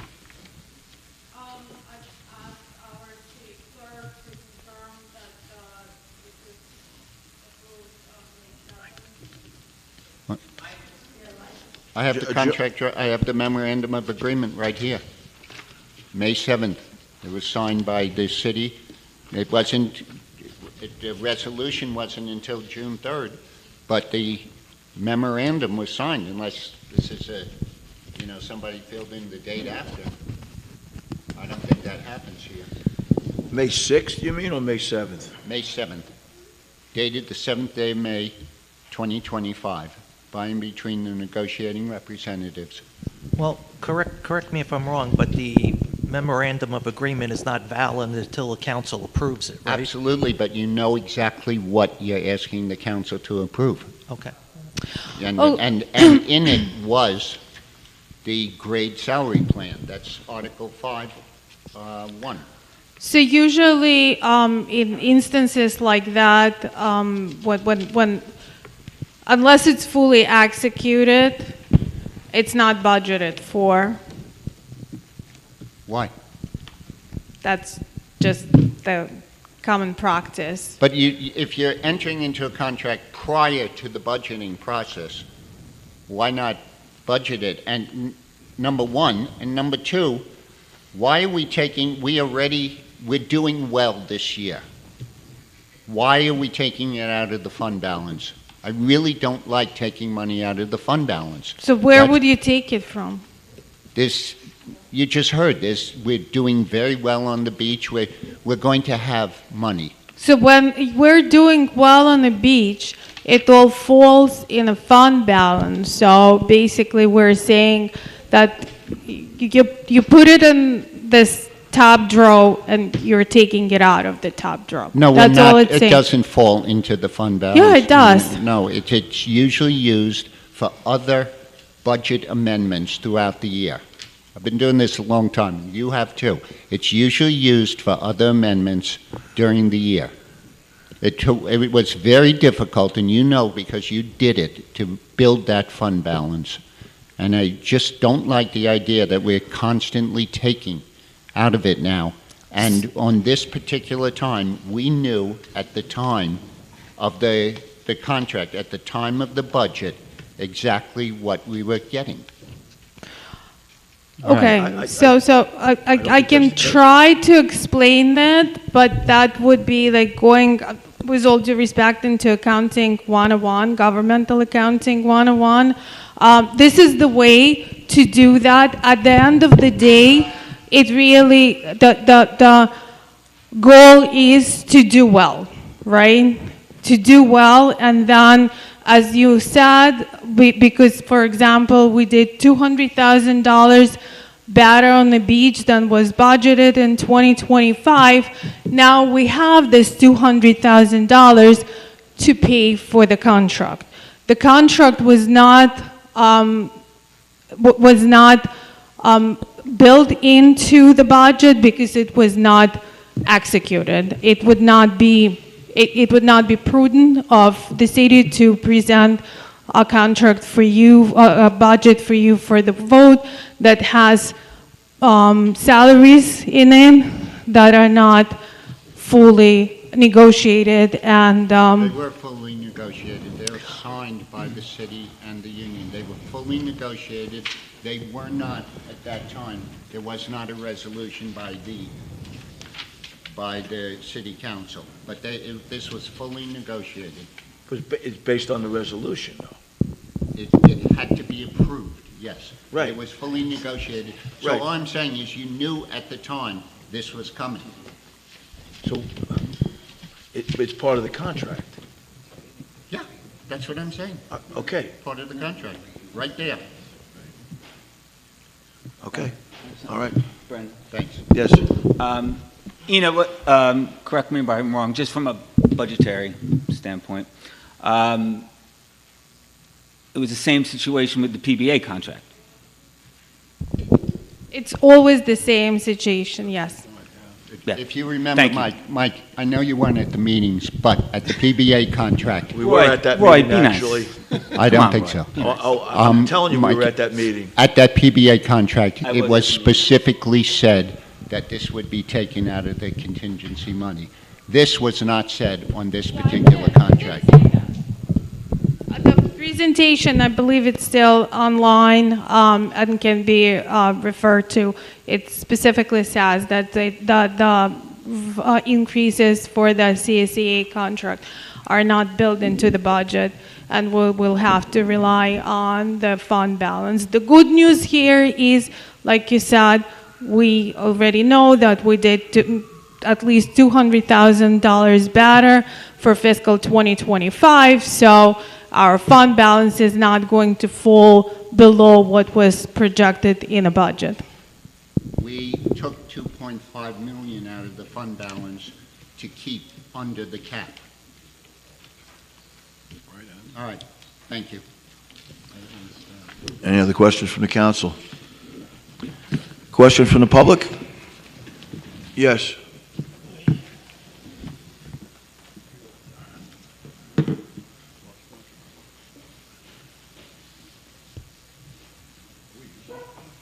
Sean O'Neill, CSEA. Kerry, Sean. congratulations.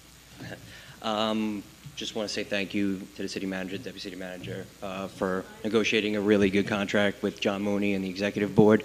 We're really happy with that. We're in your debt. And we want to thank the council members that actually support CSEA. And we just want to vote a yes. Thank you. Thank you. Thank you. Any other comments?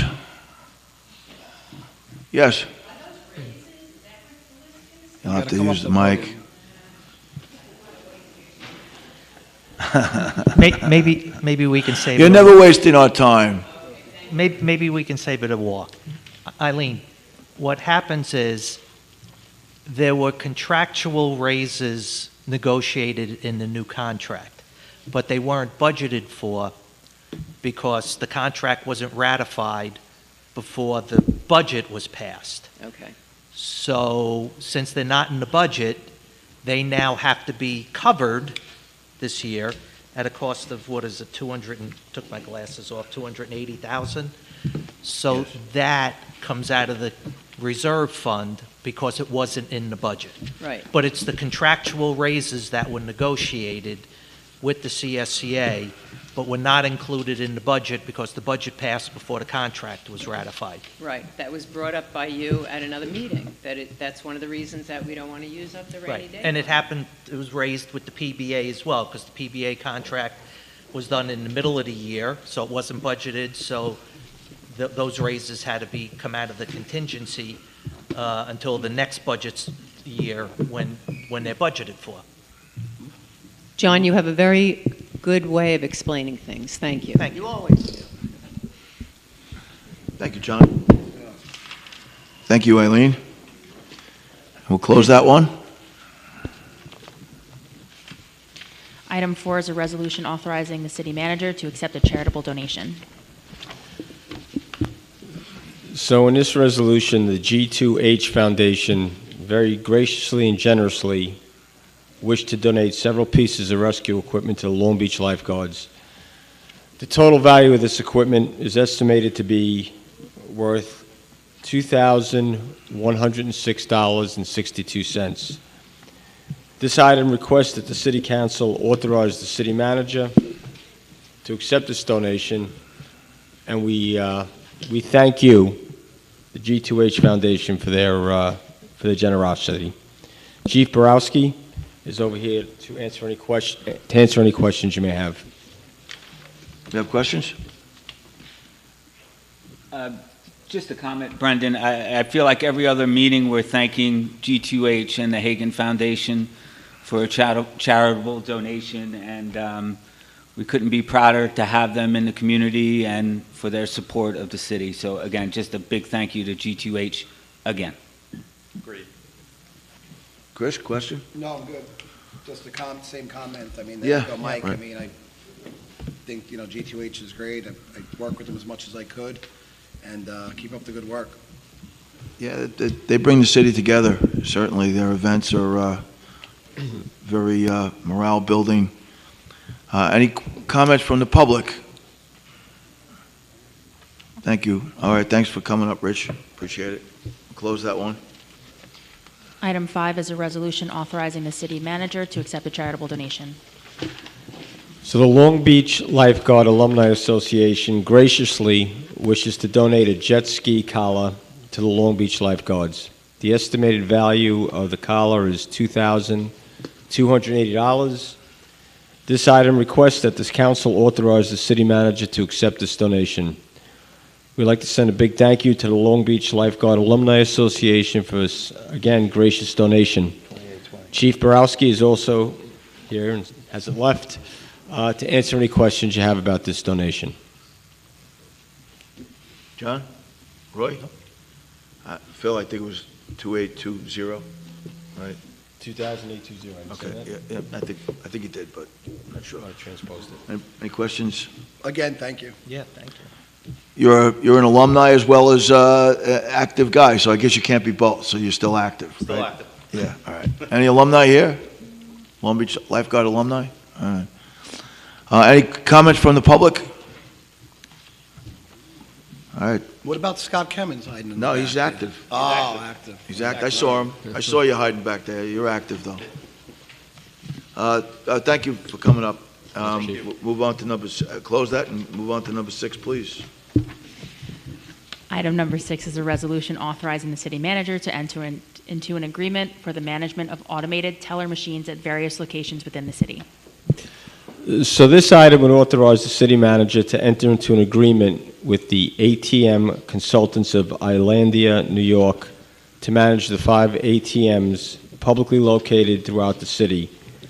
They're located at the rec center, the ice arena, City Hall, and there's 2 that are on the boardwalk. There is no cost to the city for the service, and it provides an amenity to our residents and visitors. ATM Consultants is the same vendor that has been utilized since 2016, and the ATMs will continue to be branded as Four Leaf, previously known as Bethpage. If John McNally is here, if necessary, to answer any questions you have in regards to this. I have a question. Go ahead, Chris.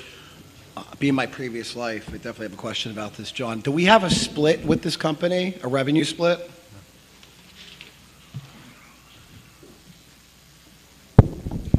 I'll say up front, I put in italicized for Phil that John McNally is available if absolutely necessary, because this wasn't my project. This is at a corp council, but I've had numerous conversations with them today.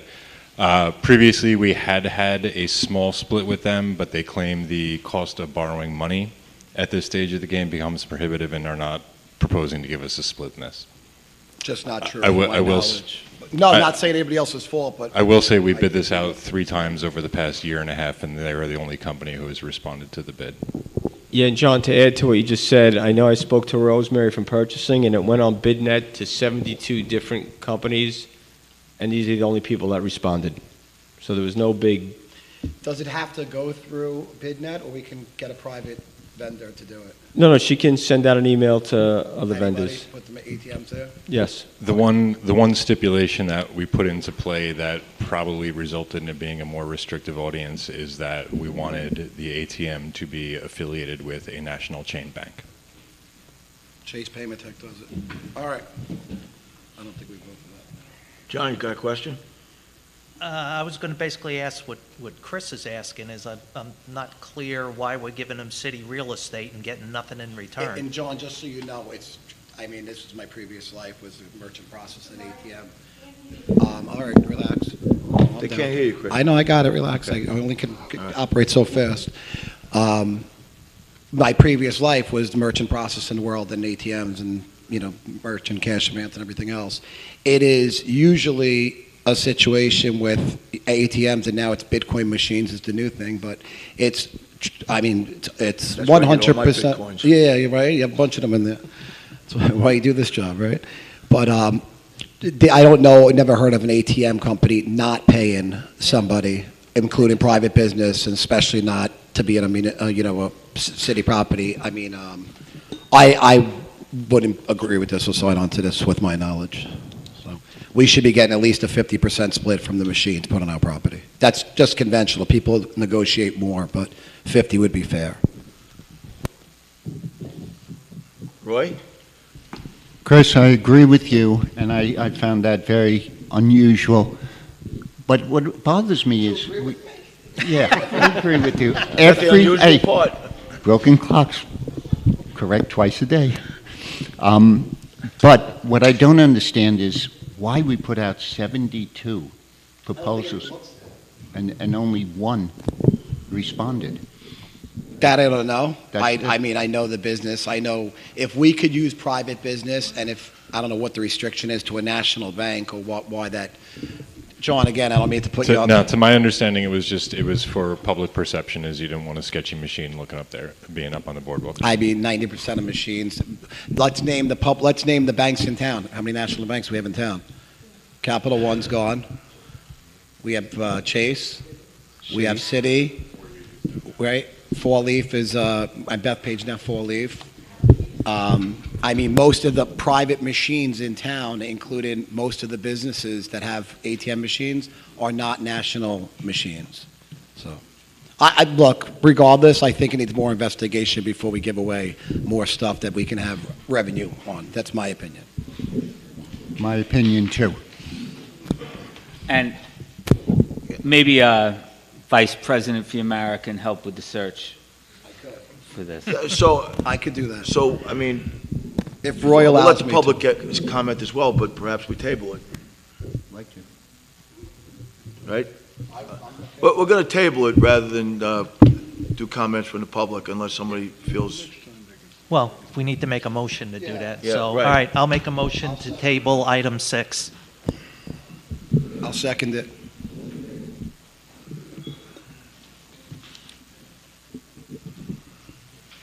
Motion to table. Vote, Councilmember Bendo? Yes. Councilmember Lester? Yes. Councilmember Reinhardt? Yes. Vice President Fiamara? Yes. President Finn? Yes. Okay. We're really knocking them off now.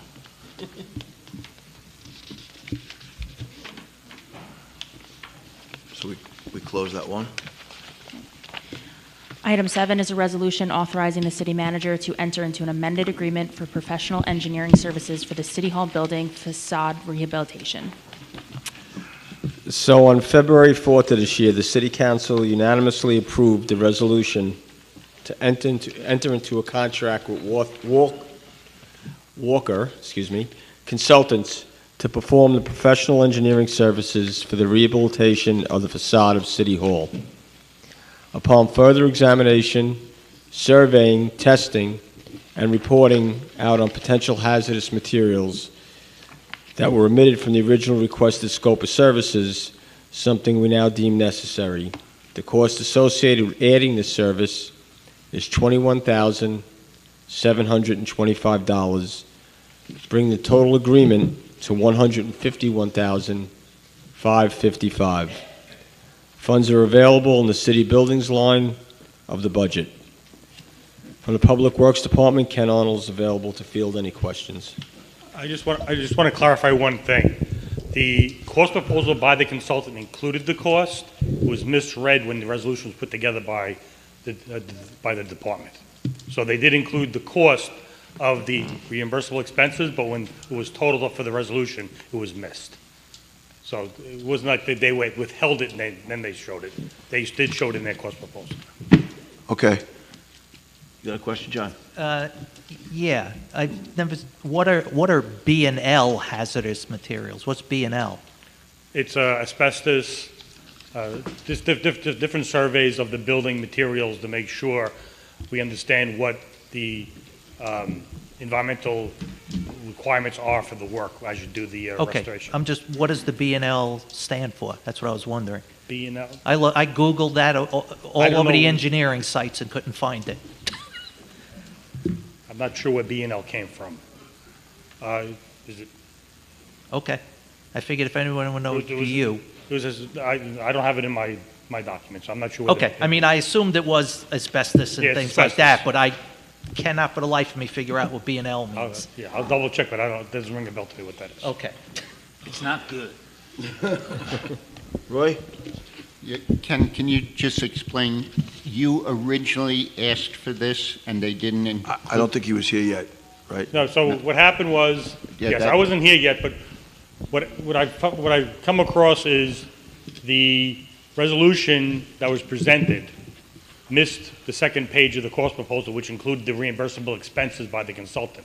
So when the analysis was done in the comparison of costs, that part of the cost is left out. So after this council approved the resolution, and I went back to do the agreement with the contractor, and I was going through the paperwork, I came across and I said, why isn't this not incled? And Okay. So we knew about this, we should have known. Yes, it wasn't that, it was not something that they withheld from us. I want to make sure that it wasn't like that they did a double, Yeah, no, too many times, people are coming in and saying, oh, well, we kind of underbid, or we found this, or we found that, Although so I'm that glad could wasn't be the case too, though, right? Because if they get the facade and they do an examination, as you're saying, I mean, this isn't the case here, but so, if they came back and said, oh, by the way, there's more costs, that would have been a different conversation here. Yeah. And also, to their credit, they actually reduced their reimbursable expenses, because when we went back and said, what can you do to make this cheap, instead of, because I didn't want to come with a bigger number, they did reduce it, but we had to keep the integrity of the project whole. Yeah. I don't want to take things out we need to do. So Right. there was some back and forth on that. Ken, is it BNL or BNL? B, the N sign, like And NL. So it's to get rid of asbestos? Well, we don't know. Yeah, I mean, it's hazardous It could be Bosch, materials, it but- could be Bosch and Lomb. Well, that's what kept coming up on, Yeah. on the engineering sites. That's what just Bausch came up and on Lomb. AI. Yeah. AI up, we lost. That's There you that's go. what it is. Sorry. It's not A&I, it's B&L. Yeah. I'm sure it means something to somebody somewhere. Right. Any other comments from the council? From the public? Thank you, Ken. All right, then we'll close it. Item 8. Please. Item 8 is a resolution authorizing the city manager to purchase calcium hypochlorite chlorine tablets for the water purification control plant.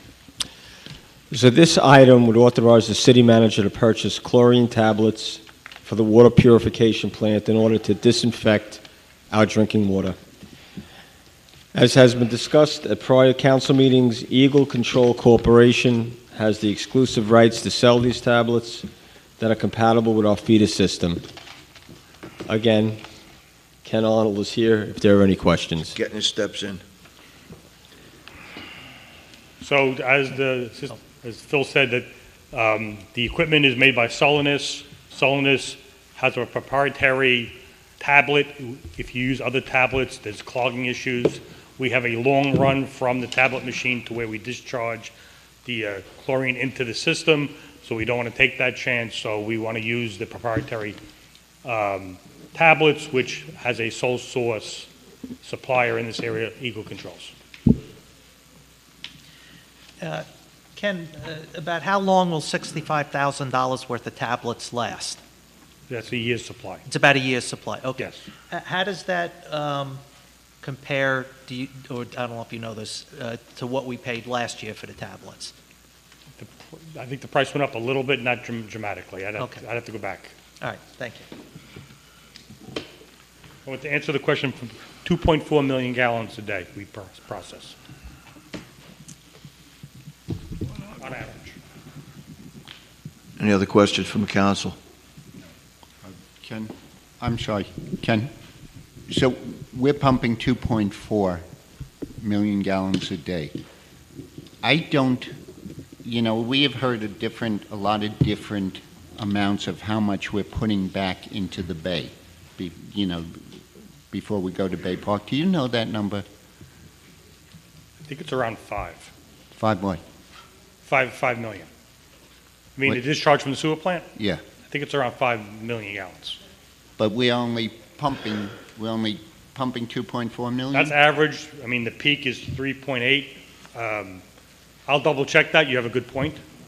I mean, there's probably inflow in the sewer system for clean water that comes in, but that's something we can look at. All right, thank you. What would that affect the amount of hypochlorite chlorine you would use? Not the sewer side, no. Strictly what we process for drinking water is only what we supply. Right, of course. Yeah. What it would impact is the chlorine we have to put in the sewage plant, and then we have to take it back out before we discharge it. Well, that's a different process. That's yeah. a different process. A different process, yeah. But We I'm saying, disinfect it would impact that. Right. But Yeah, that's well, a different, that's not related to this. Yeah. All right, comments from the public? Okay, then we'll close that one, and that's it. And then it's item 9. Oh, that was added tonight, Unanimous. right, okay. Item 9, added by unanimous consent, is a resolution authorizing the city manager to purchase Watchtower digital command center software for the lifeguards and authorizing a budget amendment to the general fund budget. So the council recently voted to enter into a inter-municipal agreement with the county wherein they would cover the costs associated with the purchase of Watchtower. It's a digital command center software for lifeguard operations and attendance. The IMA also included covering the costs associated with the software for 5 years.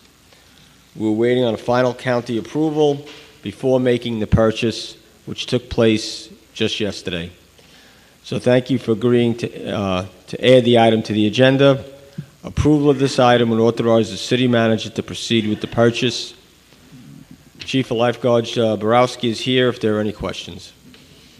Maybe give us a little explanation? Sure. It's basically a digital software program where it will increase our efficiency twofold in terms of getting away from paper. It's real-time data. So like, for example, at the end of the year, when I come to the city council, when you want numbers, I have numbers of rescues, victims, vet techs.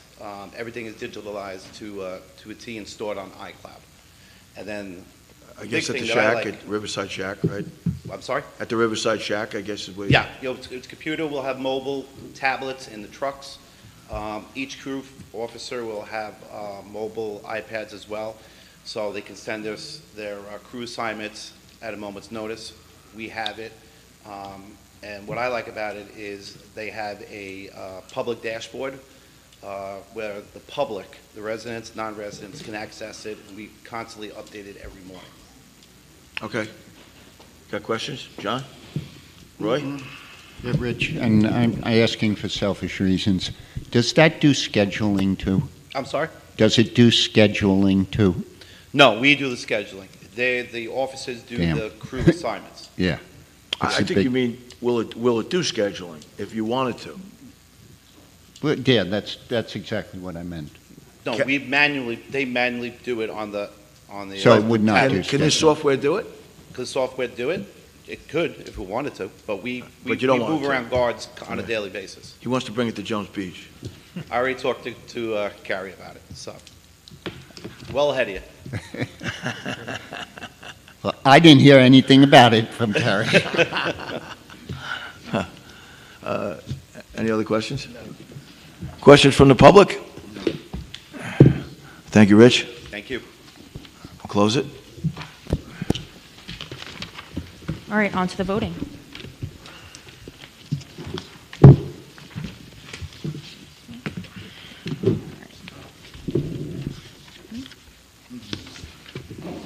A public hearing was held. No? All right. Item 1, an ordinance authorizing financing for various capital projects in and for the city, stating the estimated total cost thereof is $25,993,400. Who will move to introduce and move the adoption of this item? I will. I'll second it. Councilmember Bendo. There are a lot of things on this bond that need to get done. But at the same time, at some point, we have to bend and flatten the debt curve. We can't keep increasing the city's debt. We've already dipped into the reserve fund this year to keep the tax increase down. Now, hopefully, with the increased beach revenue and other controls, we won't have to use that. But we can't keep increasing the debt. I'm in the same boat as some of the other people that are here. Is my wife and I are starting to have conversations of if we can afford to stay here when we retire because of the taxes. So I think we need to be tying these capital plans to the amount of debt we retire. We have to flatten this curve. And while I know these projects need to get done, a lot of these, I'm going to vote no. Councilmember Lester. This is one of those things where we're actually authorizing the money, just authorizing the money to, we don't have to necessarily spend it, and we do get a second chance on these projects. And let me tell you, there are a few of these projects I am not really in favor of. I did vote for the capital budget. This is less than the capital budget that we voted for. And I totally agree with John that we're going to have to stop it. And one of the things I heard tonight is the only way we can take care of our expenses is increasing revenue. That's not the case, and you've heard it here tonight. We can stop spending. We can decrease our spending, and that will take care of our imbalance too. I'm going to vote yes on this. Otherwise, we don't get the bonding, but I'm absolutely, it's not something we can continue, and I agree with John 100% on that. Oh, my dog is afraid now. Councilmember Reinhardt. Part of this process is, I think John just mentioned it too, and I mentioned it earlier, is the second bite of the apple, where we use public engagement, procurement process, RFP process to go line by line and make sure we get the best deal for the city. So this in no way is a blanket statement on this amount of money, and I'm confident in our city manager to make good decisions for the city. I vote yes. Vice President Fiamara. Yeah, I agree with what everybody, a little bit of everybody here. Debt, we have to stop debt. I agree with Ronnie Paganini, who came up and said, what's this, mobile truck and whatnot. There's a lot of things in here that will probably be taken out, and a lot of things in here have to be examined. I think people need to realize how this works. This is not stone. Would I agree? I pay taxes. To the gentleman who was up here earlier, Frank, or Ronnie was talking about the spaceship we're buying. The bus service. But, I pay taxes the same way John Bendel's talking about staying here with his wife. We're all here in the same boat. So anything in here that is, not needed, I'm going to be the first to make sure and give you my commitment that I'm going to take out. But, I stand strongly and double down on you need to create revenue. I've known that from having to eat what I killed for the last 30 years of my life. Stopping spending doesn't work mathematically, theoretically, in any way, because just general inflation a year, and if you do it at 9%, you can stop spending all you want. You need to keep up with inflation and everything else. I'm going to vote yes for this and make sure that I do my best for the residents to take out anything in here that's, not needed. President Finn. John, you bring up a good point about taxes. Unfortunately, it's not just property taxes that's the problem, okay? School taxes, county, it's all. Yeah, so, but we're doing our best to at least slow the property tax or stop it, from, raising to a level that we can't live with. So I agree with that part. Roy, when you say we authorize it, yeah, we authorize the money.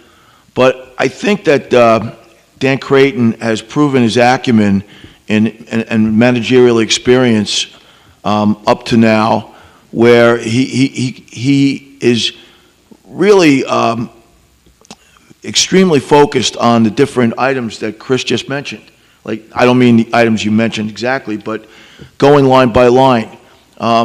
Ken Arnold comes from Nassau County and brings an enormous amount of experience with him, and I'm very appreciative of it. I think the council is as well, and the city should be.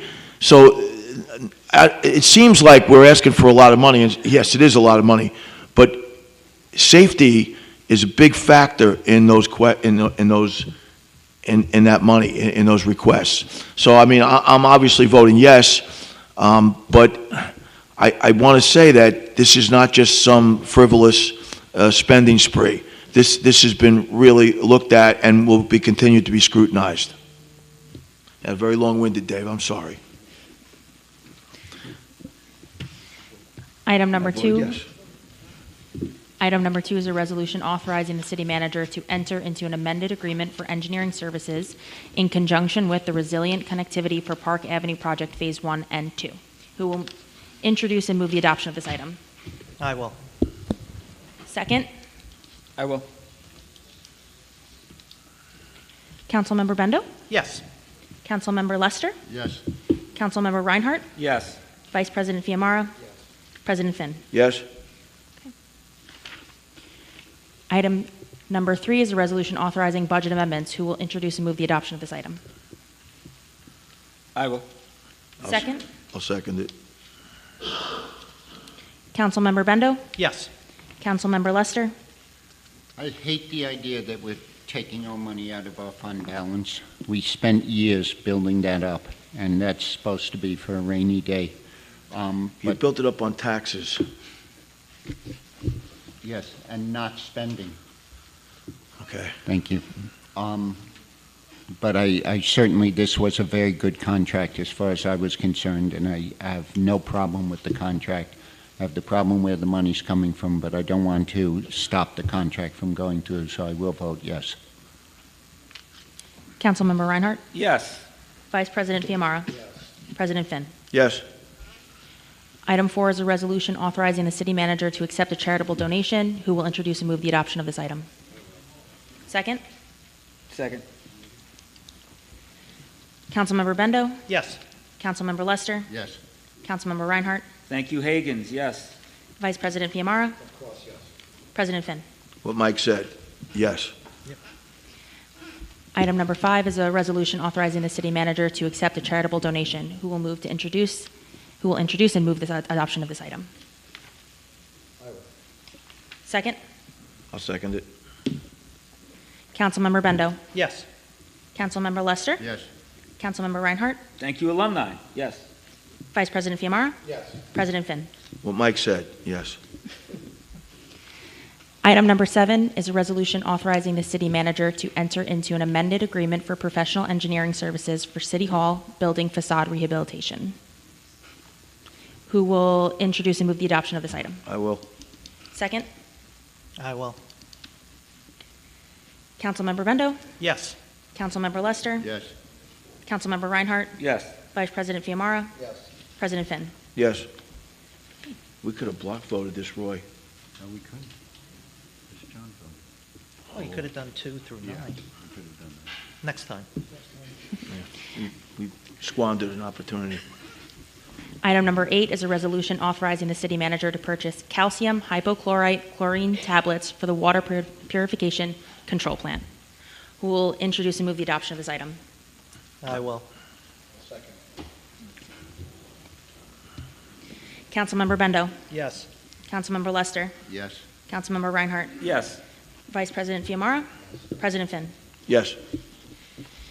Item number 9 is a resolution authorizing the city manager to purchase Watchtower Digital Command Center software for the lifeguards and authorizing a budget amendment to the general fund budget. Who will introduce and move the adoption of this item? I will. Second? I will. Councilmember Bendo? Yes. Councilmember Lester? Yes, and thank you for the County of Nassau for this. Councilmember Reinhardt? Yes, and Legislator Mullaney, who was so instrumental, yes. Vice President Fiamara? Yeah, I echo what Mike and Roy said, thank you to Mr. Mulaney. President Finn? What Mike and Roy and Chris said, I agree. Thank you to Mullaney and Nassau County. The city, Yes. the city manager's personnel report has been Got the filed by the important city clerk. Who will make a motion to close the meeting? I will. Now for the Councilmember Bendo? Yes. Councilmember Lester? Yes. Councilmember Reinhardt? Yes. Vice President Fiamara? Yes. President Finn? yes.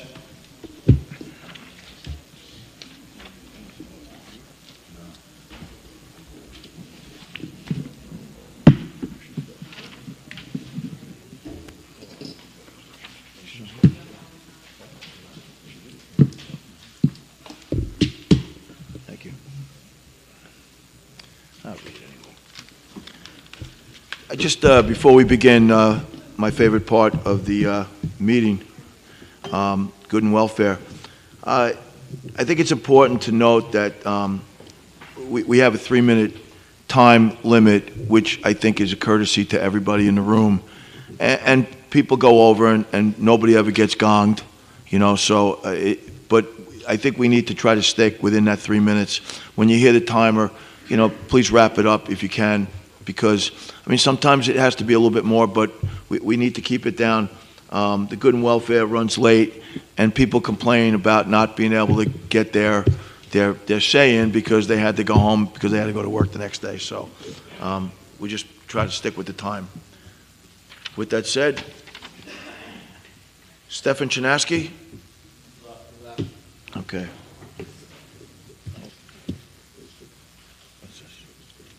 Ron Paganini? These are blanks. Oh, this is, I see,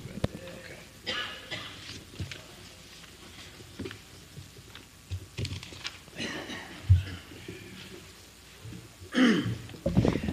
Ron Paganini, Long Beach. I just want to thank the commissioner, police, and the police department. 4th of July, I made the call of these mortar bombs going off, and they came down, they shut them down according to the new policy at 10 o'clock.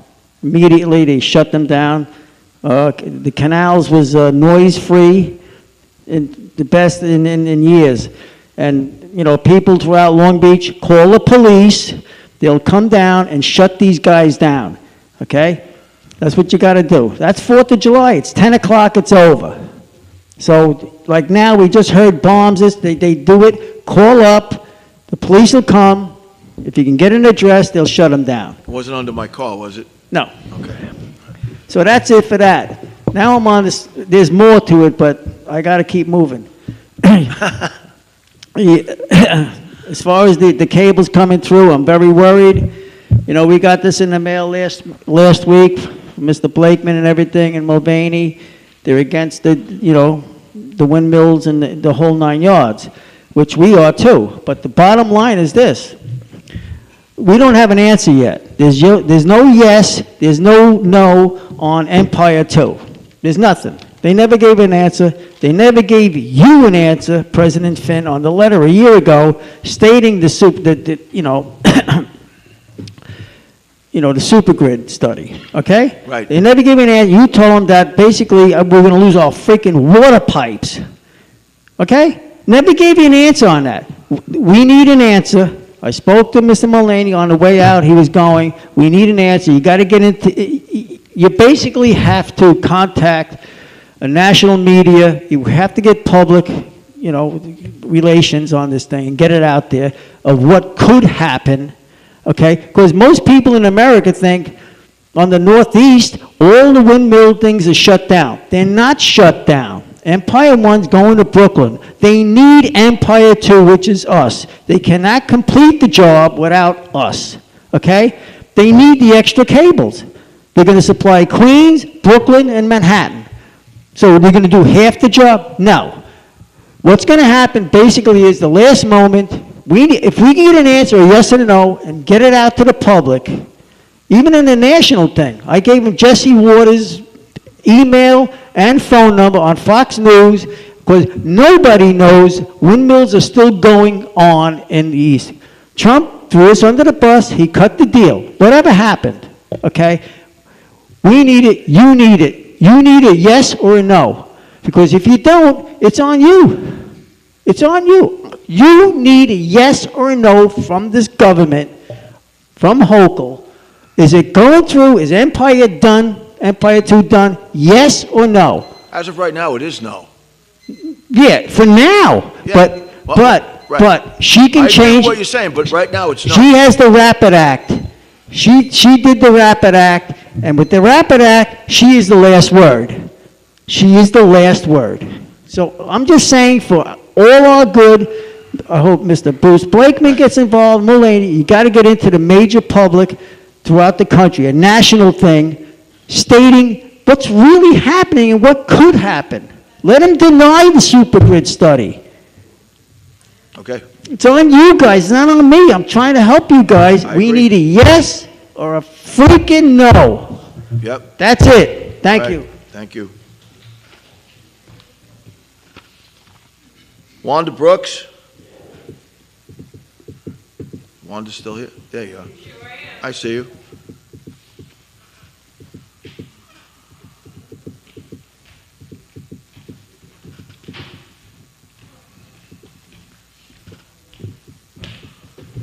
Evening, Evening. Wanda Brooks, Long Beach.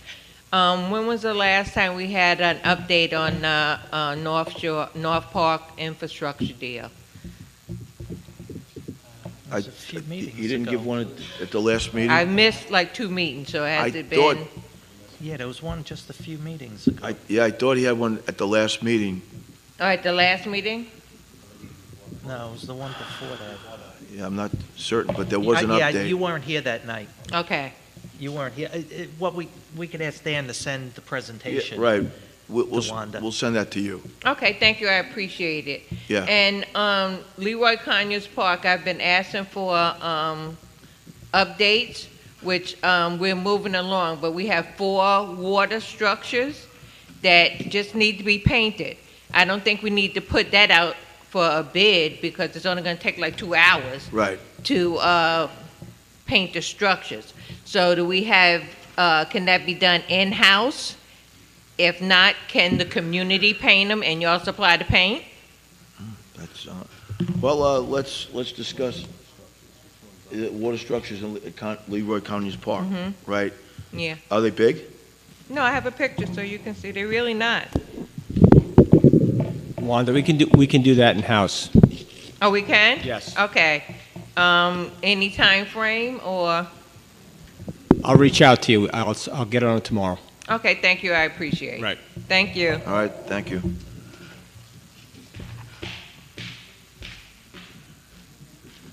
Sheena?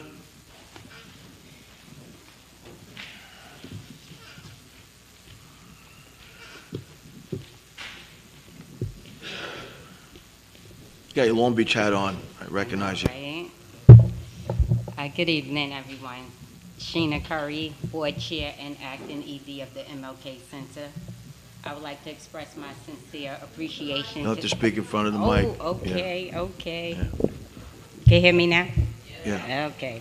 Sheena Curry, Board Chair and Acting ED of the MLK Center. I would like to express my sincere appreciation to some individuals who have gone up above and beyond in their support for the MLK Center in the recent weeks. First and foremost, my deepest gratitude goes to Phil for his assistance with several challenging situations over the past 3 weeks. His support has made a significant difference. I would also like to extend a special thank you to Dan for all his continuous support. Phil and Dan, thank you for the financial allocation to our senior citizen program. It is greatly appreciated. The ladies, raise your hand, ladies. The ladies, thank you. They thank you for the money. And a heartfelt thanks is extended to Police Commissioner De Palma for taking the time out to speak to Bo, a young man applying for the police test. That interaction was undoubtedly a life-changing experience for him. Thank you, De Palma. And thank you to Patty, John, and Tyra. Thank you so much for all your support. Your passion for seeing the center flourish and return to its former glory as it was over 2 decades ago is inspiring. And finally, thank you to Tyler for always taking my calls, let me walk in his office, getting back to me, doing research, and constantly on me to spend the money that the city give me, and I'm appreciative. Thank you. All right, thank you for your efforts.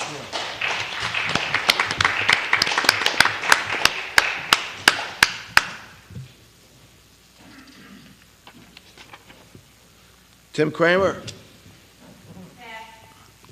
Okay. Kathleen O'Leary?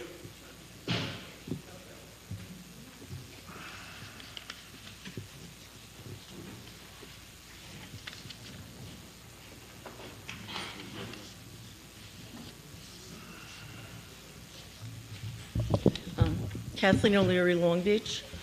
I would like to speak about the beach park, which we've been speaking about a little bit already tonight. For years, I've been trying to get the beach park to be more profitable. And when you say that 2025 was 5% better than 24, I still don't think it was in the black. I think it was in the red from what I have heard. I'm very encouraged by the fact that the collection booths will move closer to the ocean. I'm not quite sure why it makes a difference, but it does make a difference.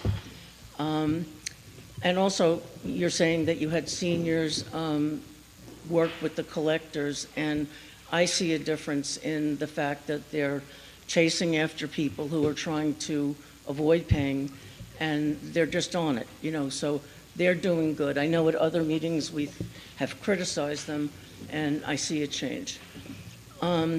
Two things, one thing I want to speak about, and this is my experience on one beach. In the beginning of the season on Magnolia Beach, I saw 2 specials on the sand, double checking people's passes and having a big wad of tickets on their belts, and I thought, oh, this is going to be a good year. However, July 20th, I came to the collection booth, and there was a large group of people blasting music so loud that you could hear it at the collection booth, and it dominated, I'd say, half of Magnolia Beach.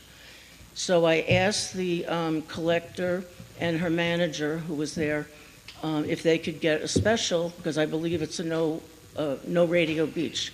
You know, nobody minds anyone listening to a little radio, but when you're dominating half the beach, that's not right. Right.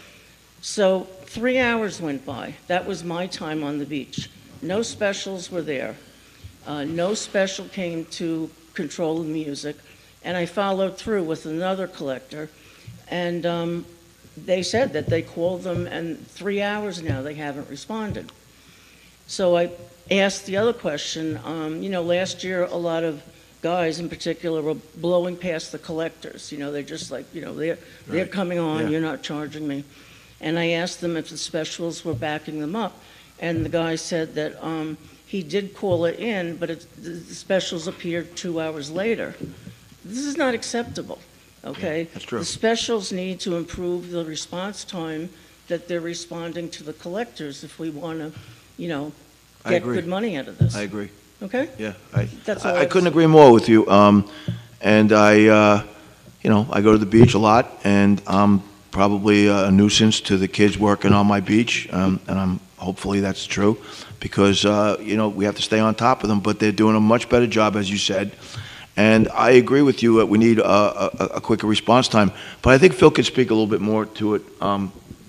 So, firstly, I want to thank you. We appreciate the input we get, because we don't know unless we know. We hear certain things that go on. There could be a host of reasons why, and I don't make excuses, why they were there not in a timely fashion. I just don't know, and I can't speak to it. But we address, and I know Commissioner De Palma, he's on top of his specials. I'm on top of the specials. They have the supervisors. So it's something we'll speak to them about, like, you know, the delay in a response. But as a rule, that doesn't happen. There may have been a host of reasons why, but it isn't acceptable. It still isn't acceptable. Right. So That's why I'm giving you the date of July 20th. I wrote it down. Okay. And I appreciate you 3 to telling me. 6, kind of. Magnolia Actually, Boulevard, 2 to- I have it, and I'll look into it. Thanks a lot. Okay. Thank you very much. Eileen Hessian.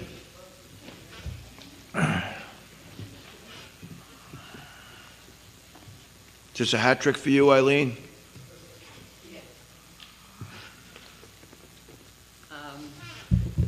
Eileen Hessian, Long Beach. Last meeting, I brought up FEMA, and now I just have a request. FEMA is spending more on detention centers instead of helping people who have gone through flooding and hurricanes and everything else, losing their homes, etc. I didn't ask this last time, but I'm going to ask it now, that you, as our government representation, now that hurricane season is here, that you write a letter to our state leader and our federal leader asking that they restore FEMA to its original job, which is federal emergency management. If we have another Sandy and they don't help us because they're building detention centers in Florida, we're in trouble. We need the help. So I am asking if you will write a letter signed by the government, which you are, asking for our 30,000 residents to protect us. Yeah. Thank you. You bet. All right. Christina Kramer.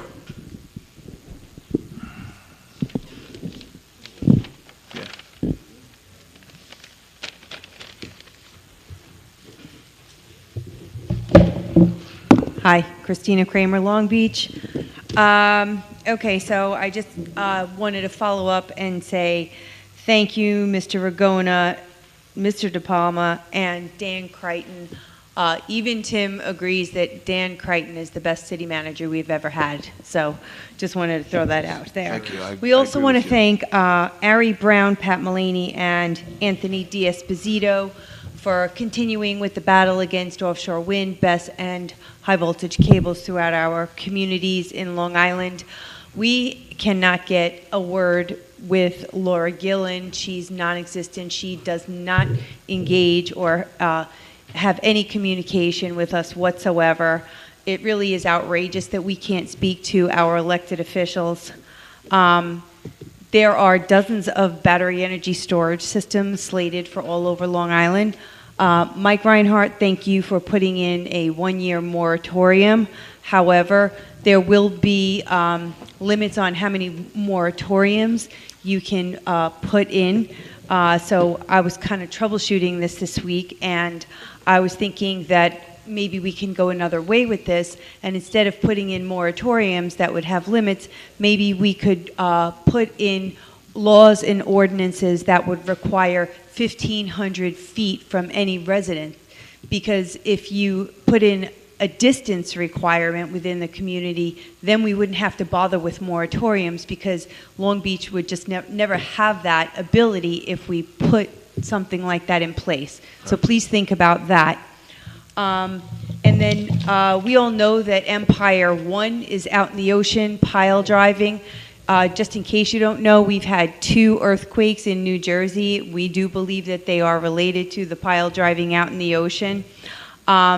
And Empire 1 has never engaged with this community. There is no good neighbor agreement. There is no monetary compensation. Other communities like Sunrise Wind got $170 million.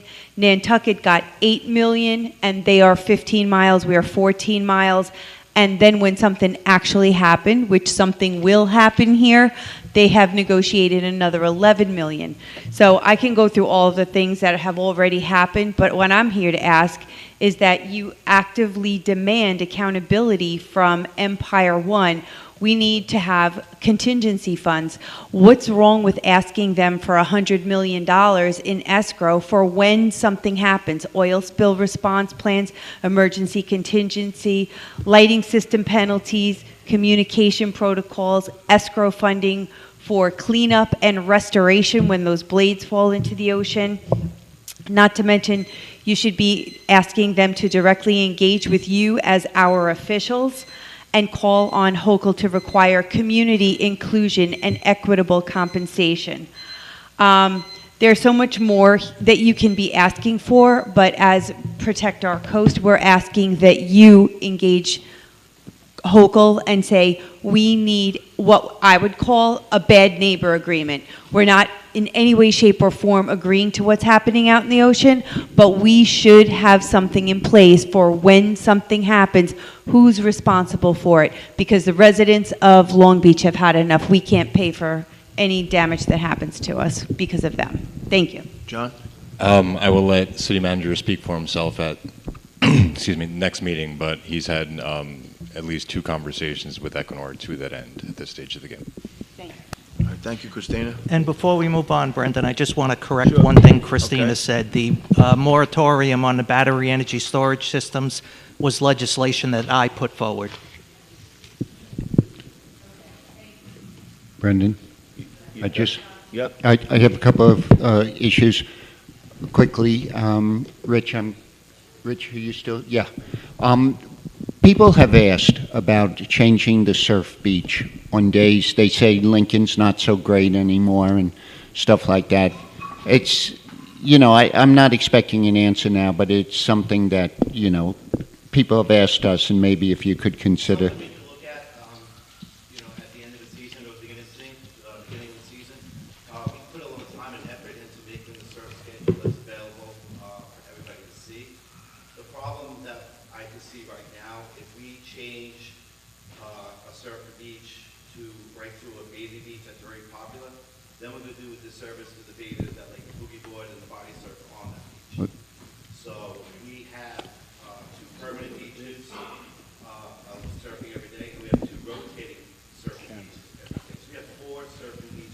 But Monroe's not one of the rotating, is it? Right, but the problem they're saying is Lincoln, and I understand this. Lincoln isn't Lincoln anymore. Yeah, and Monroe is where the waves are coming. Just if. To help that, we do allow surface in the morning before we go on. Yeah. And we let them stay there until the first bathers come, and then we designate them to the fourth surface. Okay, it's just something that people have brought up. And Rich De Palma, people are still complaining about noise in the West End. And I know you had sent some people out for training for the noise meters. How are we doing on that? Yes, we sent out an officer for noise training. He is certified, and he will be out shortly. And what? He was out of training this month, so now he had a academy training that he had to attend, and he is now ready to go. Oh, all right, great. And Ina, just a quick question. People have been talking about having to pay their, and I can't quite figure this out, wanting to pay their taxes in 2 payments or not being able to, and it's a certain amount. Can you just explain that real quick?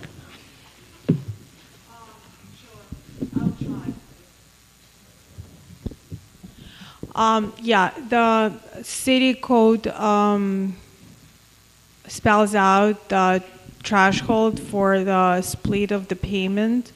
I think that we had a little bit of discussion over the emails before. This is probably something that will require more than a couple of minutes at 9:30. Is there a limit you can pay in 2 unless it Yeah. comes up to a certain amount? Yeah. So the code says that it's $6,000. I believe that it's actually for a lot of properties, it's more than that currently. So if you owe more than 6,000, you cannot pay it in 2 payments, is that correct? That's what the code says, yes. Okay, so we could change that. We have the right to change that. Yes. Okay, all right, thank you. Rich, I just wanted to say one thing about the surfing beach, because I had the same kind of thoughts about it. I don't even surf anymore, and when I did it, you couldn't call it surfing. But the waves change so much, like on all the different beaches, that I could see that what the problem is. I was going to say, like, the surfing beach was grand for a whole week, and then not one bit of waves, but then today there were. So it's like it's a difficult situation for you. Weather comes into play. The northeasters in the wintertime changes the contour of the ocean floors. Surf student, every year they have to delegate between which beach they're going Right. to be renting from the city. And I totally understand it, and we try to accommodate all the surfers. That's one of the reasons why we let surfers in the morning on every beach Right. to accommodate them the Yeah. best we can. All right, thank you.